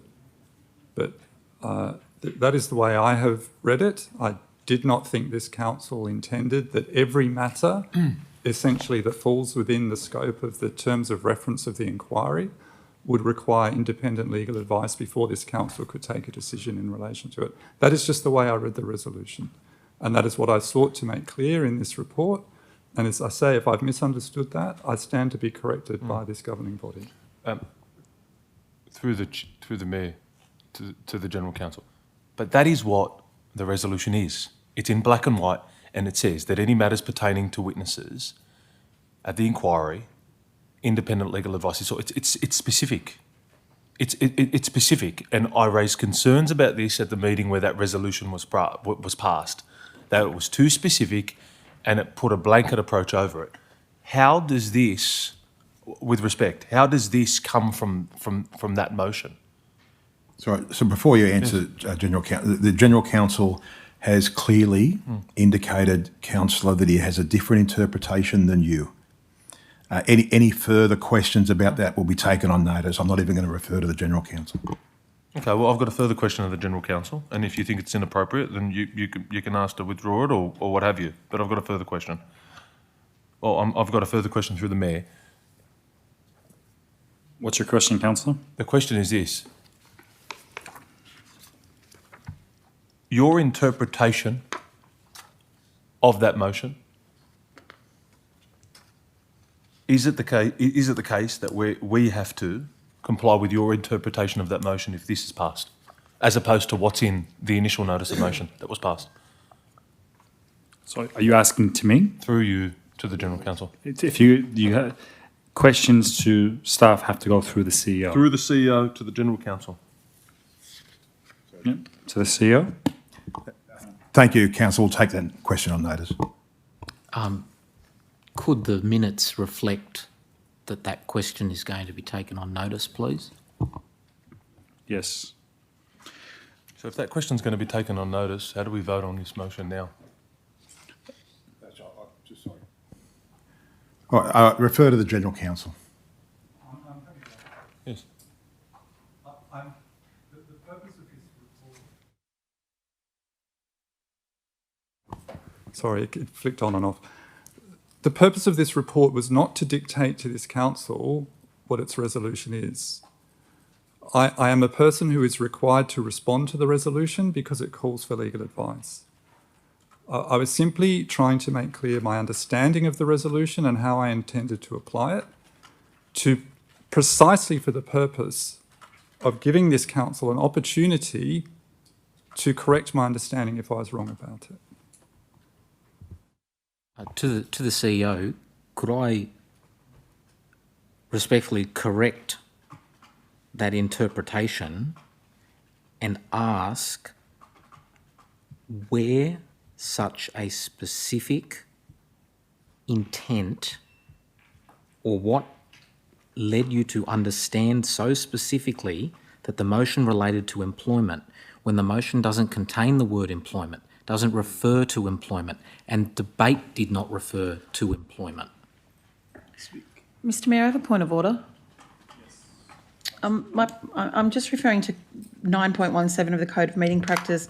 Councillors must ask questions directly, succinctly and without argument, and I'm concerned that we're getting into the realm of argument with these continued questions. Yes, Councillor, I agree with you with that. Councillor Monaghan, can you please be succinct and no longer argumentative? The question was succinct, it's not argumentative. Is that a ruling that the question is out of order? Yes. Yes, and I'd like to move the motion of dissent in that ruling. No worries, okay. The question is not argumentative. It's pointed, it's abrupt, it's direct, it's not argumentative. I'm trying to understand why such a specific word is imported into the motion. The motion, as you pointed out, Mr Mayor, we determine the intent of the motion not by reference to what people say at council meetings, but by the black and white words that are of the resolution. And in the black and white words that consists of that resolution, there is no reference to the words employment or conduct of a witness. The questions, as I said, are, yes, they're being put abruptly, they're being put sharply, but they are not argumentative. I'm simply trying to understand how this motion is going to be implemented, how the intent, which is quite specific in relation to how it's being interpreted, was arrived at when nothing to the effect of employment or conduct of a witness is referred to. On that basis, that's why I'm moving the motion of dissent. I should be allowed to continue to ask the question. On another, on one other point related to motions of dissent, the only people entitled to speak to them are the mover and the chair. Yep, and the so with regards to that, there has been a series of questions going in a repetitive fashion from yourself, which is the basis for the argumentativeness of that. It's not about each question being short. It's the General Counsel has given you the answer and we're going around in circles. So my ruling is what it is. You move the motion of dissent. With regards to my ruling, I'll now put that motion of dissent. All those in favour of it, please raise your hands. Those against? I declare the motion lost. Yes, I'd like a division. Division. All those in favour of the motion dissent, please stand. Those against? Thank you. Councillors, we've had enough questions about this. Any other further questions? Feel free to put into the CEO in writing. You've had this agenda, I think, for a few days now. And if you want to maybe have a meeting with the CEO and with the General Counsel. Thank you. Yeah, what's your foreshadowed motion, Councillor? Yes, my foreshadowed motion is that we note what's in the report. And a second point in there is obtain independent legal advice as to the notice of motion that was passed at the council meeting, that this report has been derived from, and an interpretation, which my position is starkly inconsistent with the intent and the wording of that motion. So obtain legal advice, independent of this council,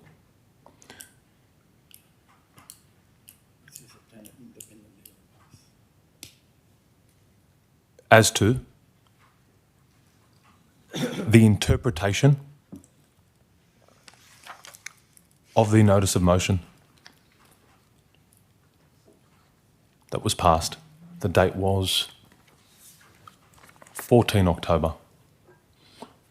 Moved by Councillor McNaught.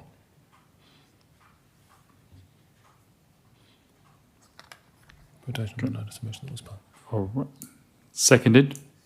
Seconded, Councillor Monahan. Okay. Councillor McNaught, would you like to speak for your motion anymore? Right, your right of reply? Nope. Okay, I'll put the motion. All those in favour? Nor have I.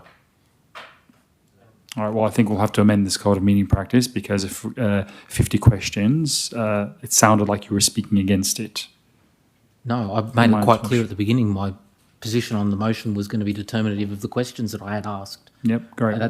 We can go back to the recording or the transcript. That's exactly what I asked. Feel free to speak. We're not in court here, Councillor Monahan. Again, we don't have a transcript of the meetings. I don't have to fight this hard in court, quite frankly, to get a fair hearing. Yes, in respect the injustice of the world. So please speak against the motion, Councillor. Thank you. In respect of this motion, the interpretation with respect, I accept that there are differences of opinion on it, but we've had a number of questions, as Mr Mayor, you've pointed out, 50 at least, about the motion. It's been made quite clear that the intent of a motion is to be found in the Mayor's words and the Mayor's ruling in the black and white words that comprise the resolution. Nowhere in that resolution is employment of a witness or taking action in relation to the conduct of a witness referred to.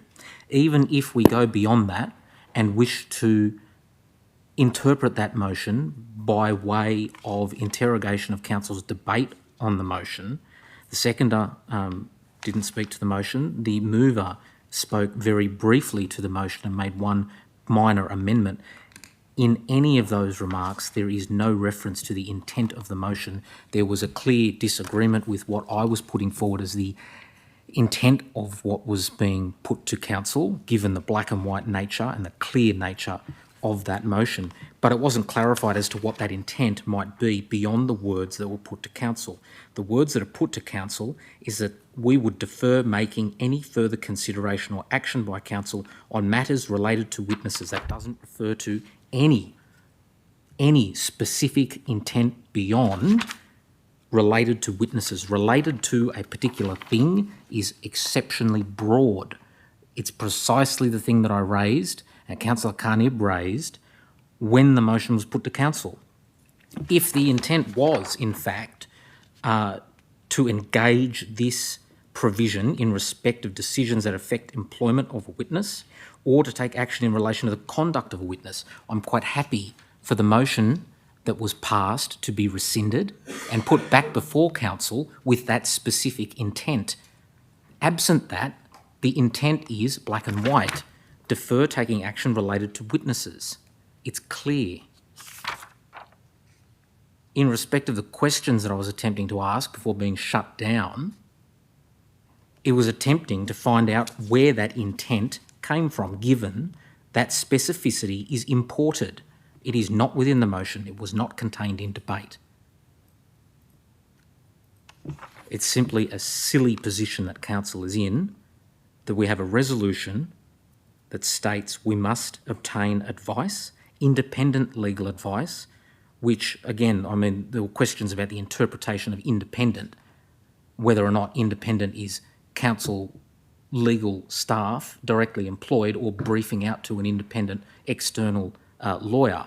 That was debate that was had either on the motion on the 14th of October or in relation to subsequent questions at subsequent meetings on other... The council staff are not independent, found within what Councillor Monaghan has just said. There are different meanings of the word independent. That was raised by the CEO on a number of occasions. Independent can either mean independent entirely of the organisation being external, or it can be independent by someone who is employed. Well, I think there was an imputation There is no in those comments made by whatsoever. Councillor Monaghan. None whatsoever.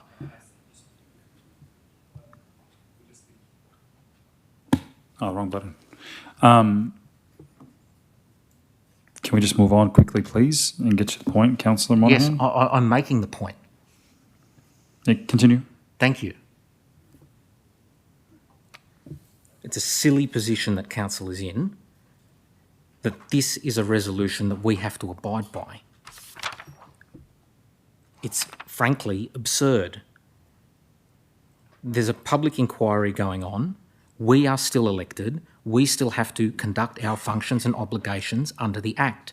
That's clear. We've been provided with numerous pieces of advice and one at least addressing that particular issue. This motion is not necessary, firstly. Secondly, the intent is incorrect. Respectfully disagree with my friend, the Learned General Counsel. It's simply not a tenable position that council is in. I disagree with the intent. This motion shouldn't be supported. In fact, the resolution of the 14th of October 2025 should never have been supported in the first place. Yes, briefly against. My opposition is quite simple. The timer's on. What's the time? Is there any reason? Is there an imputation made against me that there should be a timer placed on me? Sorry, Councillor. Sorry, Well, Councillor. No, Mr. Mayor, you've made comments about me before and about how you should put a timer on me. Now it's coming from the floor.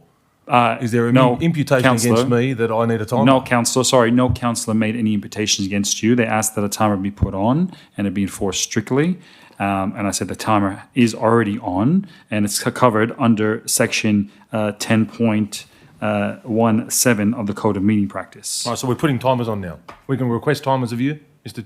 Mayor? We can do that? Councillor, your time is being, do you have something to say I regarding? do. What's the time now? How long's left? I haven't, So I can be conscious of it. I haven't started yet, Okay. Councillor. Okay, and how long do I have? 5 minutes under section 10.17 of the Code of Meeting Practice. Thanks for letting me know. So we've got 5 minutes. We're starting it now. Just let me I know when assumed you've you would've- started it. I assumed Just you let me would've- know when you've started it, though, so I'm aware.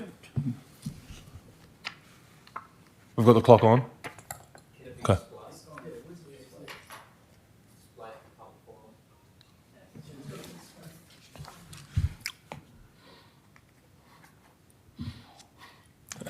Despite the timer of 5 minutes, I really don't need that long. This is unlawful because it's a rescission motion. It directly contradicts the motion that was passed by this council. It cannot be passed. It's another unlawful motion that's going before this council. This is why the foreshadowed motion that I put forward asks for independent legal advice, because what we're doing is we're putting ourselves in positions where council must get independent legal advice in respect of every single business item, every single agenda item that pertains to witnesses or items that come out of the public inquiry. That's a large portion of the business paper. There was an item about Carnes Hill in tonight's business paper, subject to the inquiry. There's many things. It's just the interpretation of this has it's completely in line with the motion that wasn't supported, and then the motion that was supported pertained directly to witnesses. It got nothing to do with employment, and now we're told that the interpretation of the motion that was passed pertains to employment, none of which was ever discussed on the record. It was never said. You can listen back to the recordings, but now we're told to interpret a motion differently. In fact, in direct contradiction to what it purports in black and white. We can stop the timer, Mr Mayor. I finished at 3 minutes and 36, so it was 1 minute and 14 seconds. Thank you. Any other 24 speakers seconds. for or against? Councillor Hart? Thank council staff for this. And Can we we've put had the two timer on for speakers- Councillor Hart? Yeah, I've No, I'm literally just asking, I literally Mr just Mayor, if finished. you can put the timer on for Carney? Councillor Hart. Yep. I just finished because I was the second person to speak for the motion, and given we've had 2 for and 2 against, I move that the motion be put. All right. Thank you. There's been a motion. There has been a motion that the motion be put. Councillor McNaught, would you like your right of reply? Nope. Great. I'll now put the motion. All those in favour, please raise your hands. Against, I declare it carried. Division. Councillors, I now call for a 5-minute division. All those in favour, please stand. Those against? Thank you. I now call a recess till 10:21 p.m.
Resumed. Councillor McNaught. Mr Mayor, I'd like to change the order of business, please. Yes. I'd like to bring forward now items Conf 11 and Conf 12, please. Yes, do you have a seconder? Yep. Seconder, Councillor Moon. Wait a second. You are so shifty. Oh, sorry, point of order, Councillor. What do you mean? Right? We have a budget item here. You're sorry, calling councillors shifty. Well, she is. Sorry, Councillor. I ask that you withdraw that statement. Okay, I'll withdraw it. We've got an item here involving the budget review, right? This is an item where you voted on a budget surplus. Now it's coming back as just under $6 million. The ratepayers want to know what's going on. Sorry, Don't give me this. No, Councillor Ristevski. Councillor Ristevski. No, Councillor Ristevski. Councillor Ristevski. I know what you're trying to do. Councillor McNaught has Councillor moved a motion. McNaught is just your follower. Stop, she does what you tell her to do. Councillor Ristevski, I asked that that comment. I asked that the comment be You're both in the corner withdrawn. over there trying to work out your strategy. Councillor Ristevski, you have made a derogatory statement to another councillor for the second time in a matter of a minute. I ask that you withdraw that. By calling the councillor a follower is a derogatory term to refer to another councillor, and I ask that you withdraw that.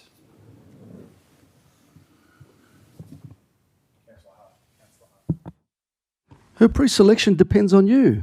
Councillor Ristevski, you have made a derogatory statement for the second time within a minute about a councillor. I ask that you withdraw that. Who determines that it's derogatory? I do as the chair of the What's meeting. the definition of derogatory? What's a follower? What's derogatory about a follower? You've got the 12 apostles, they followed Jesus. Is that derogatory? The tone and the matter in which you said it, is done in a derogatory fashion. What does tone mean? What does tone, councillor? You're a councillor. If you don't know what tone means, then I think you need to maybe grab a dictionary. So you're telling me that the budget item here... Councillor Ristevski, I'm giving you your first warning. Of what? What's the warning for? Your first warning for the derogatory statement that you made regarding Councillor McNaught. We've moved on from that. I know you haven't, because you have not withdrawn that statement. Which statement was that? By calling her a follower. That's not derogatory. Jesus had 12 apostles. Councillor they were followers. Ristevski, the tone and the fashion derogatory. that you said it, followed by the Her statement. pre-selection depends on you. Followed by exactly that statement. Thank you for taking the That words is out of my mouth. Yeah, that's not derogatory. That's the truth. She Councillor doesn't have any Ristevski. numbers in your branch. You've got Councillor the numbers. Ristevski, I'm now giving you a second warning. I ask that you withdraw those statements that you made in a derogatory fashion towards Councillor McNaught. I'll say it in a nicer tone. She's a follower.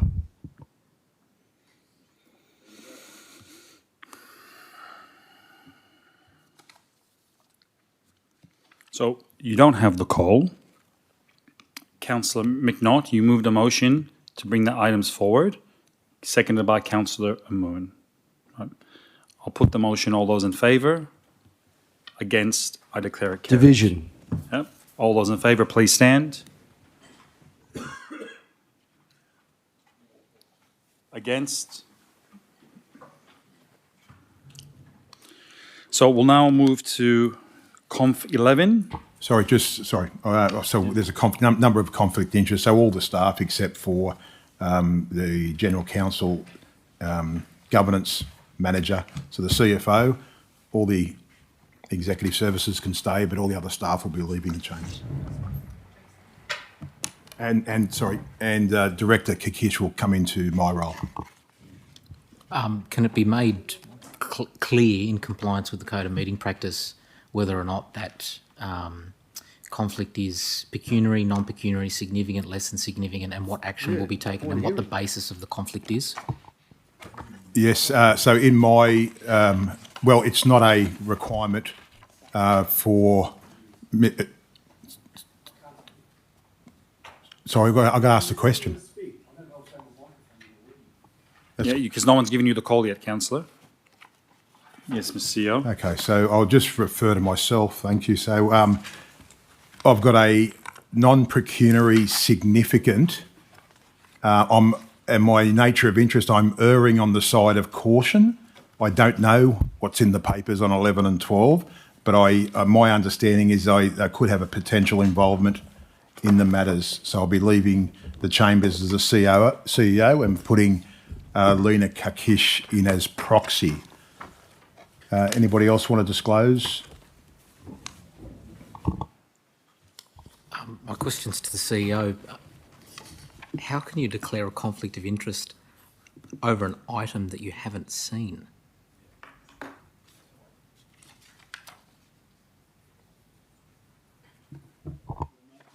I'm not sure if you heard me, Councillor. I said I'm erring on the side of caution because I believe that Conf 11 and Conf 12 have matters about code of conduct matters, which I may have been involved in. So I'm erring on the side of caution only.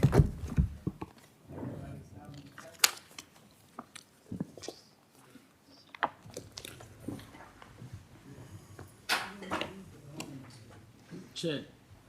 Yes, Councillor McNaught. Mr Mayor, I'd like to move that we move into confidential excuse me, I'm speaking, Councillor. I'm speaking, Councillor. Councillor Ristevski. Relates to me, but you're not going to go into confidential. I've got my lawyers watching. Councillor confidential. No one's leaving. I'm not leaving. My lawyers are watching. We're not going to confidential, you coward. Right? Councillor Ristevski, I asked you to withdraw that comment. Councillor Ristevski. If you want to execute someone, you do it in front of the public. I'm giving you a Don't give me second that warning now. face, Councillor right? Ristevski, I'm giving you a You're second just a- warning now, and there'll What's be the one last warning? final We're warning. not going into To one confidential. with one we to are with not going because no one's leaving. Councillor Ristevski, a motion has been put to the floor. Everyone's watching. I got my legal team watching. Councillor Ristevski. Councillor Ristevski. Councillor. Councillor Ristevski. No, it's not going to happen. My name's not John Ajaka. You're dealing with me now. Councillor Ristevski, as per the code of meeting practice, when the mayor stands, councillors are to continue. You are conflicted. You put in code of conduct against you. Put my microphone on. That's it, coward. Battle it out, right? You've got a code of conduct against me. She's got a code of conduct against me. He's got a code of conduct. You're all conflicted. Don't hide. Councillor Ristevski, The public are I ask watching. you to respect the decorum of the meeting. I will not respect it because you are not respecting it. You've got a conflict. At least the CEO had the common courtesy to walk out. He doesn't even have a conflict of interest. You've got a conflict, she's got a conflict, and you've got a conflict. And unless you stay or leave, we're not running this meeting like you say you do. Because my lawyers are watching, they're online, this is a legal matter, and the governance lawyer will tell you, have you received a letter of demand from myself?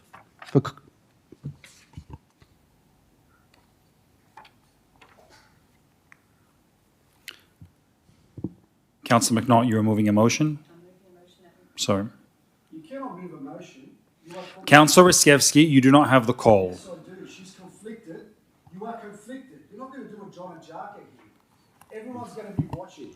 The commission, public, you have got a conflict of interest. It's not happening. I'm telling you right now, no one's leaving the chambers. No one is leaving the chambers because the three of you need to leave. You've got a conflict. Councillor McNaught. I'd like to move that we move into closed session You're not going to. under the provisions of section 10A2G and I of the Local Government Act because it contains advice concerning litigation or advice that would otherwise be privileged from production in legal proceedings on the grounds of legal professional privilege and alleged contraventions of any code of conduct requirements applicable under section 440. Do you have a seconder? Oh, Seconder, Carol, Councillor look at him. Moon. Oh, follower. Point of order, go. That's it. All right, there's been a motion that we move into closed session. No one's leaving, I'm telling you. Any discussion? All those in favour? No one's leaving. No, no, I'll speak against. And I'm going to Yes. speak against. Yep. We're going to go around. We're going to have Yeah. turns. Yep, no worries. No worries. Councillor McNaught, would you let's speak for?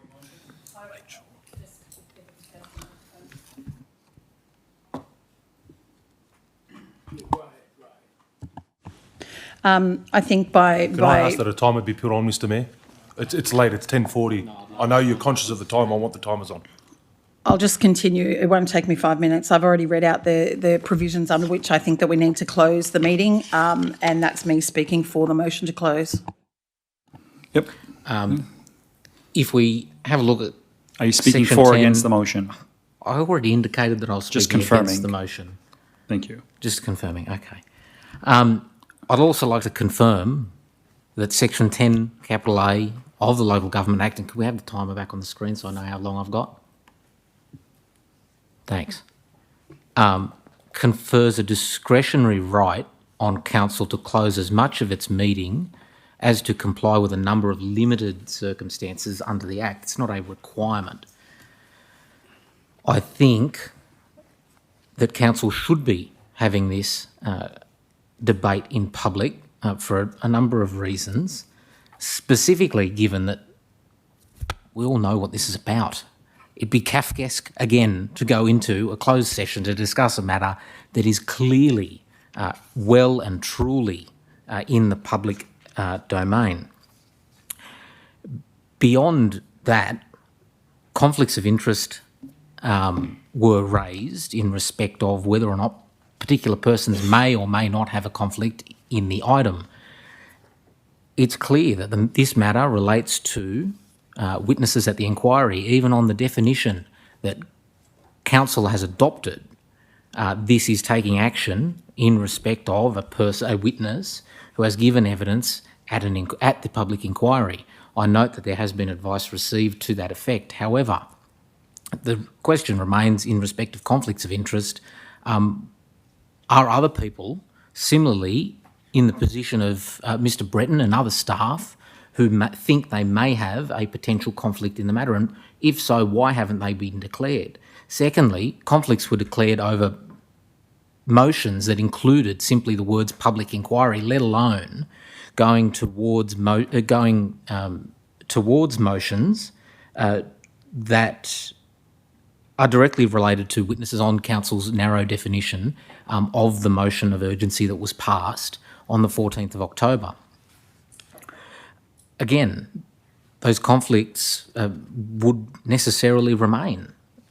This is a matter related to witnesses before the public inquiry. It's taking that direct action against a particular person who is a witness, which is the narrow definition that has been adopted by council tonight, again over significant debate to the contrary.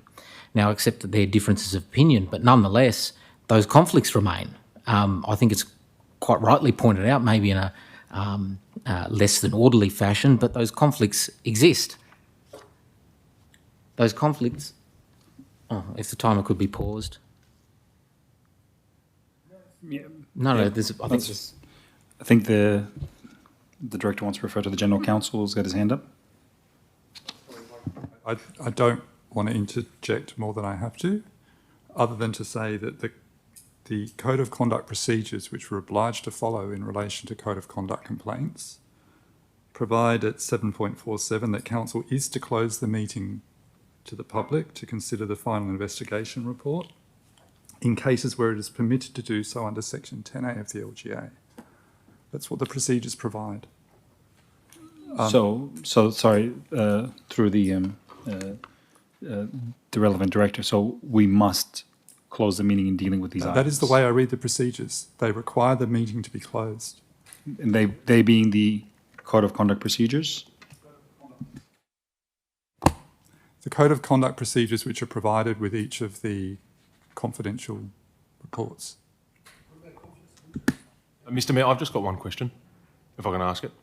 Hold on, just before that, Councillor Monahan was speaking. Just one question. Yep. My understanding is that there are strict rules around Code of Conducts, and that is that if there is a motion to be debated, which there is, that complainants of those said Code of Conducts are conflicted and cannot remain in here for debate. It's black and white. And I'd ask through the acting CEO at the moment, to the General Counsel, is that correct, that complainants in codes of conduct cannot remain in council while they're being debated because they're directly conflicted because they give rise to the complaint? For example, if Councillor Carnib lodges a code of conduct against Councillor Monahan and this motion revolves around Councillor Monahan, then I can't be in here because I give rise to that complaint.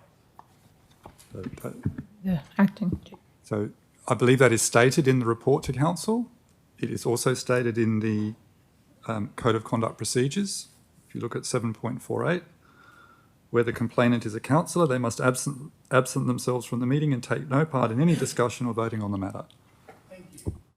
And just so we can, just for clarity's sake, with Conf 11, are any councillors making the complaints? Yes. I think General Counsel said yes. Yep. Where is that covered in the report?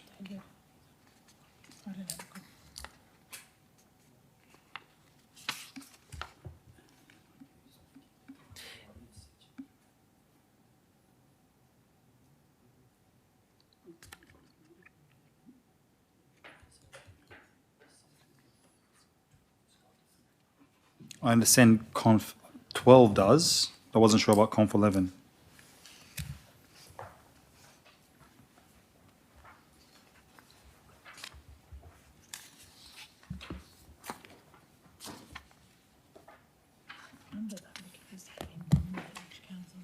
Hmm?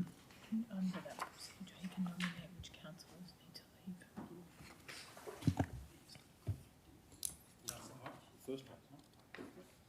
Oh no, sorry.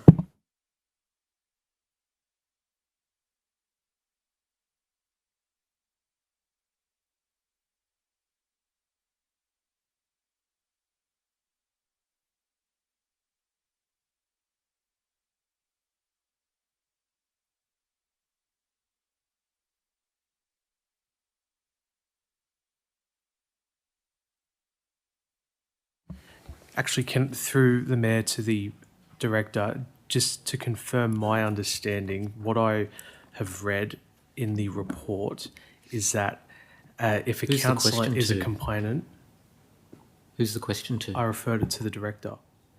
I did say that, so auditor. It does say in the report that a complainant is required to absent themselves. I think that is the wording.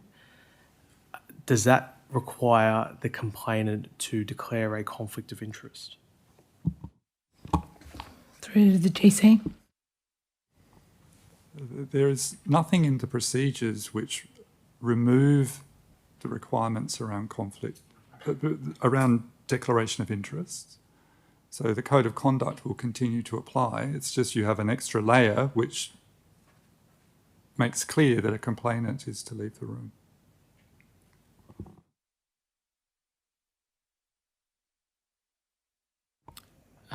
My question's to the acting CEO. How many complainants remain in the room? Who are councillors, sorry. I refer to the General Counsel as I don't have access to the reports. Sorry, I was distracted.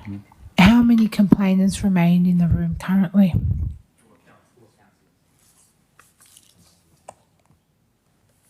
If we're dealing with Book 5... Conf 11 at the moment. Is that Book 5? Yep.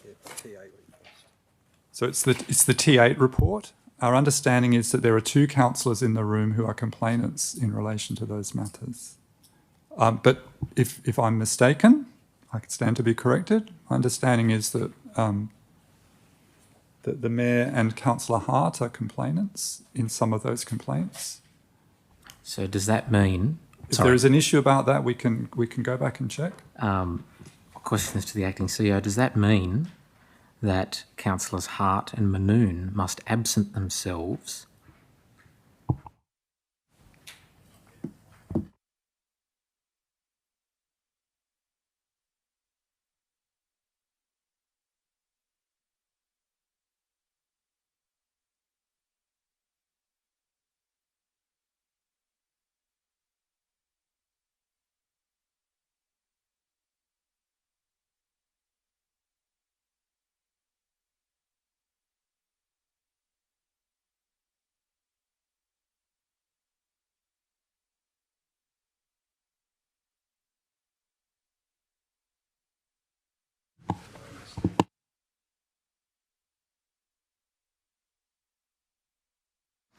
My question's to the acting CEO.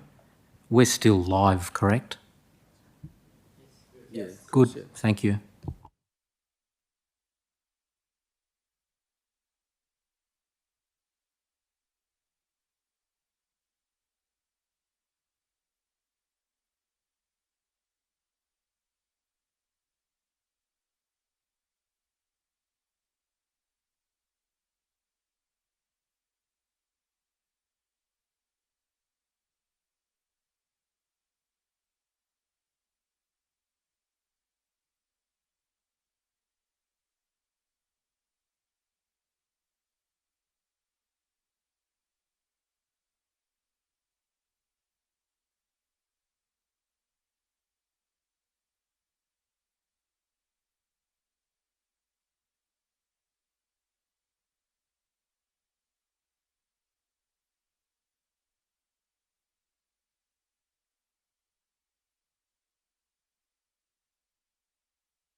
So, councillors, the staff are getting exact details as there is a bit of ambiguity with regards to the complainants in there, and we've identified a potential discrepancy from what was understood between councillors.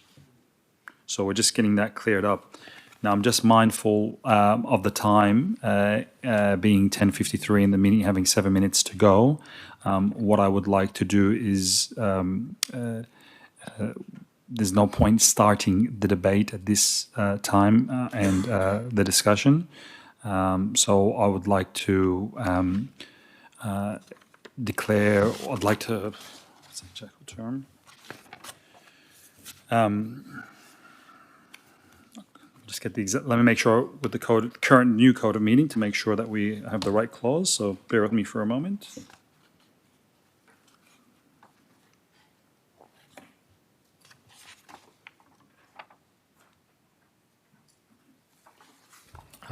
We're in the middle of an item. I'm 2.5 minutes into speaking on motion to move into a closed session. That debate hasn't concluded. That's the motion that's before the floor of council. Cool. Okay, I've got the right clause. All right, Councillor Monahan, yes, you can continue your, I think, 2.5 minutes you have left. Thank you. So it's the case that we can't, well, certain councillors can't remain in the room to debate Conf 11 or 12. It's quite clear in the reports that complainants in respect of these matters can't be in the room. That seems to have come as a surprise to a number of those complainants that they weren't aware, given that we had these reports, or at least were able to obtain these reports on the Friday. Yes, councillors, what's your points of order? If the timer could be paused. Yes. Councillor Monahan, Councillor McNaught. Sorry, the imputation that councillors were unaware of conflicts and needing to leave the room is presumptive and untrue. So I'd like it withdrawn. Yes, Councillor Monahan, can you, please just be mindful of that the of Councillor McNaught's statement. Please continue. If complainants were aware that they were complainants, we wouldn't be in this situation. They'd have left the room by now. That's a clear... Councillor McNaught, yes, point of order. Council to be conflicted in for anybody at this point. I would suggest that the staff may have left ahead of the time that they may have needed to. We're merely debating going into a closed session at the moment. There is no motion to be discussed apart from whether we're going into closed session or not.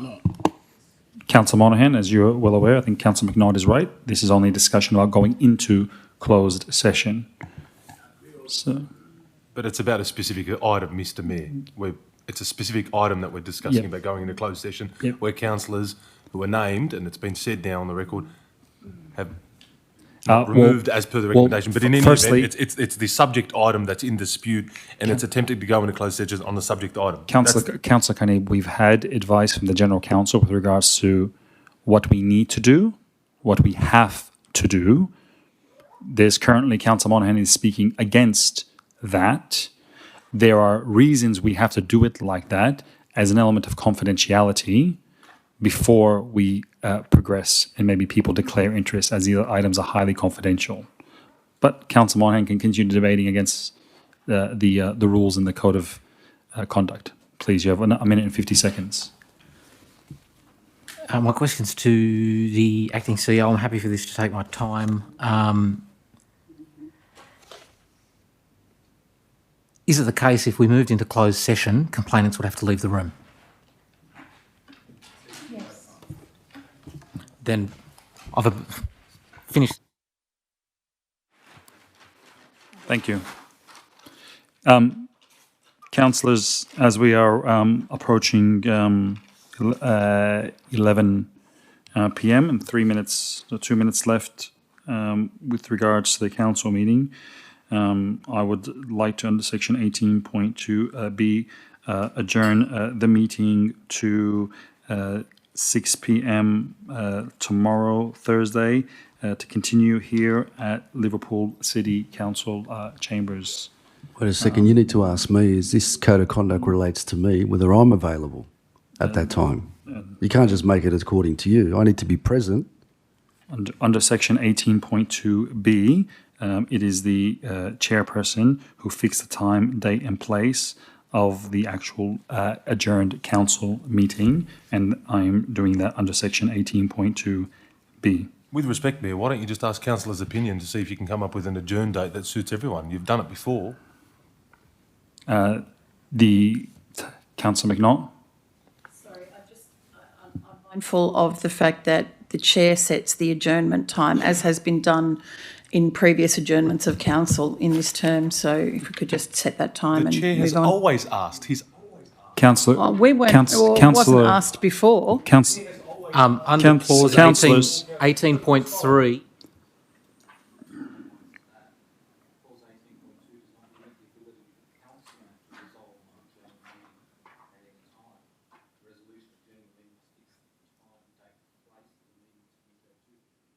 under that provision, I'd like to move that the meeting be adjourned to Monday at 6 p.m. Yeah, I've kind of at this place. But I've already exercised my right under 18.2 B.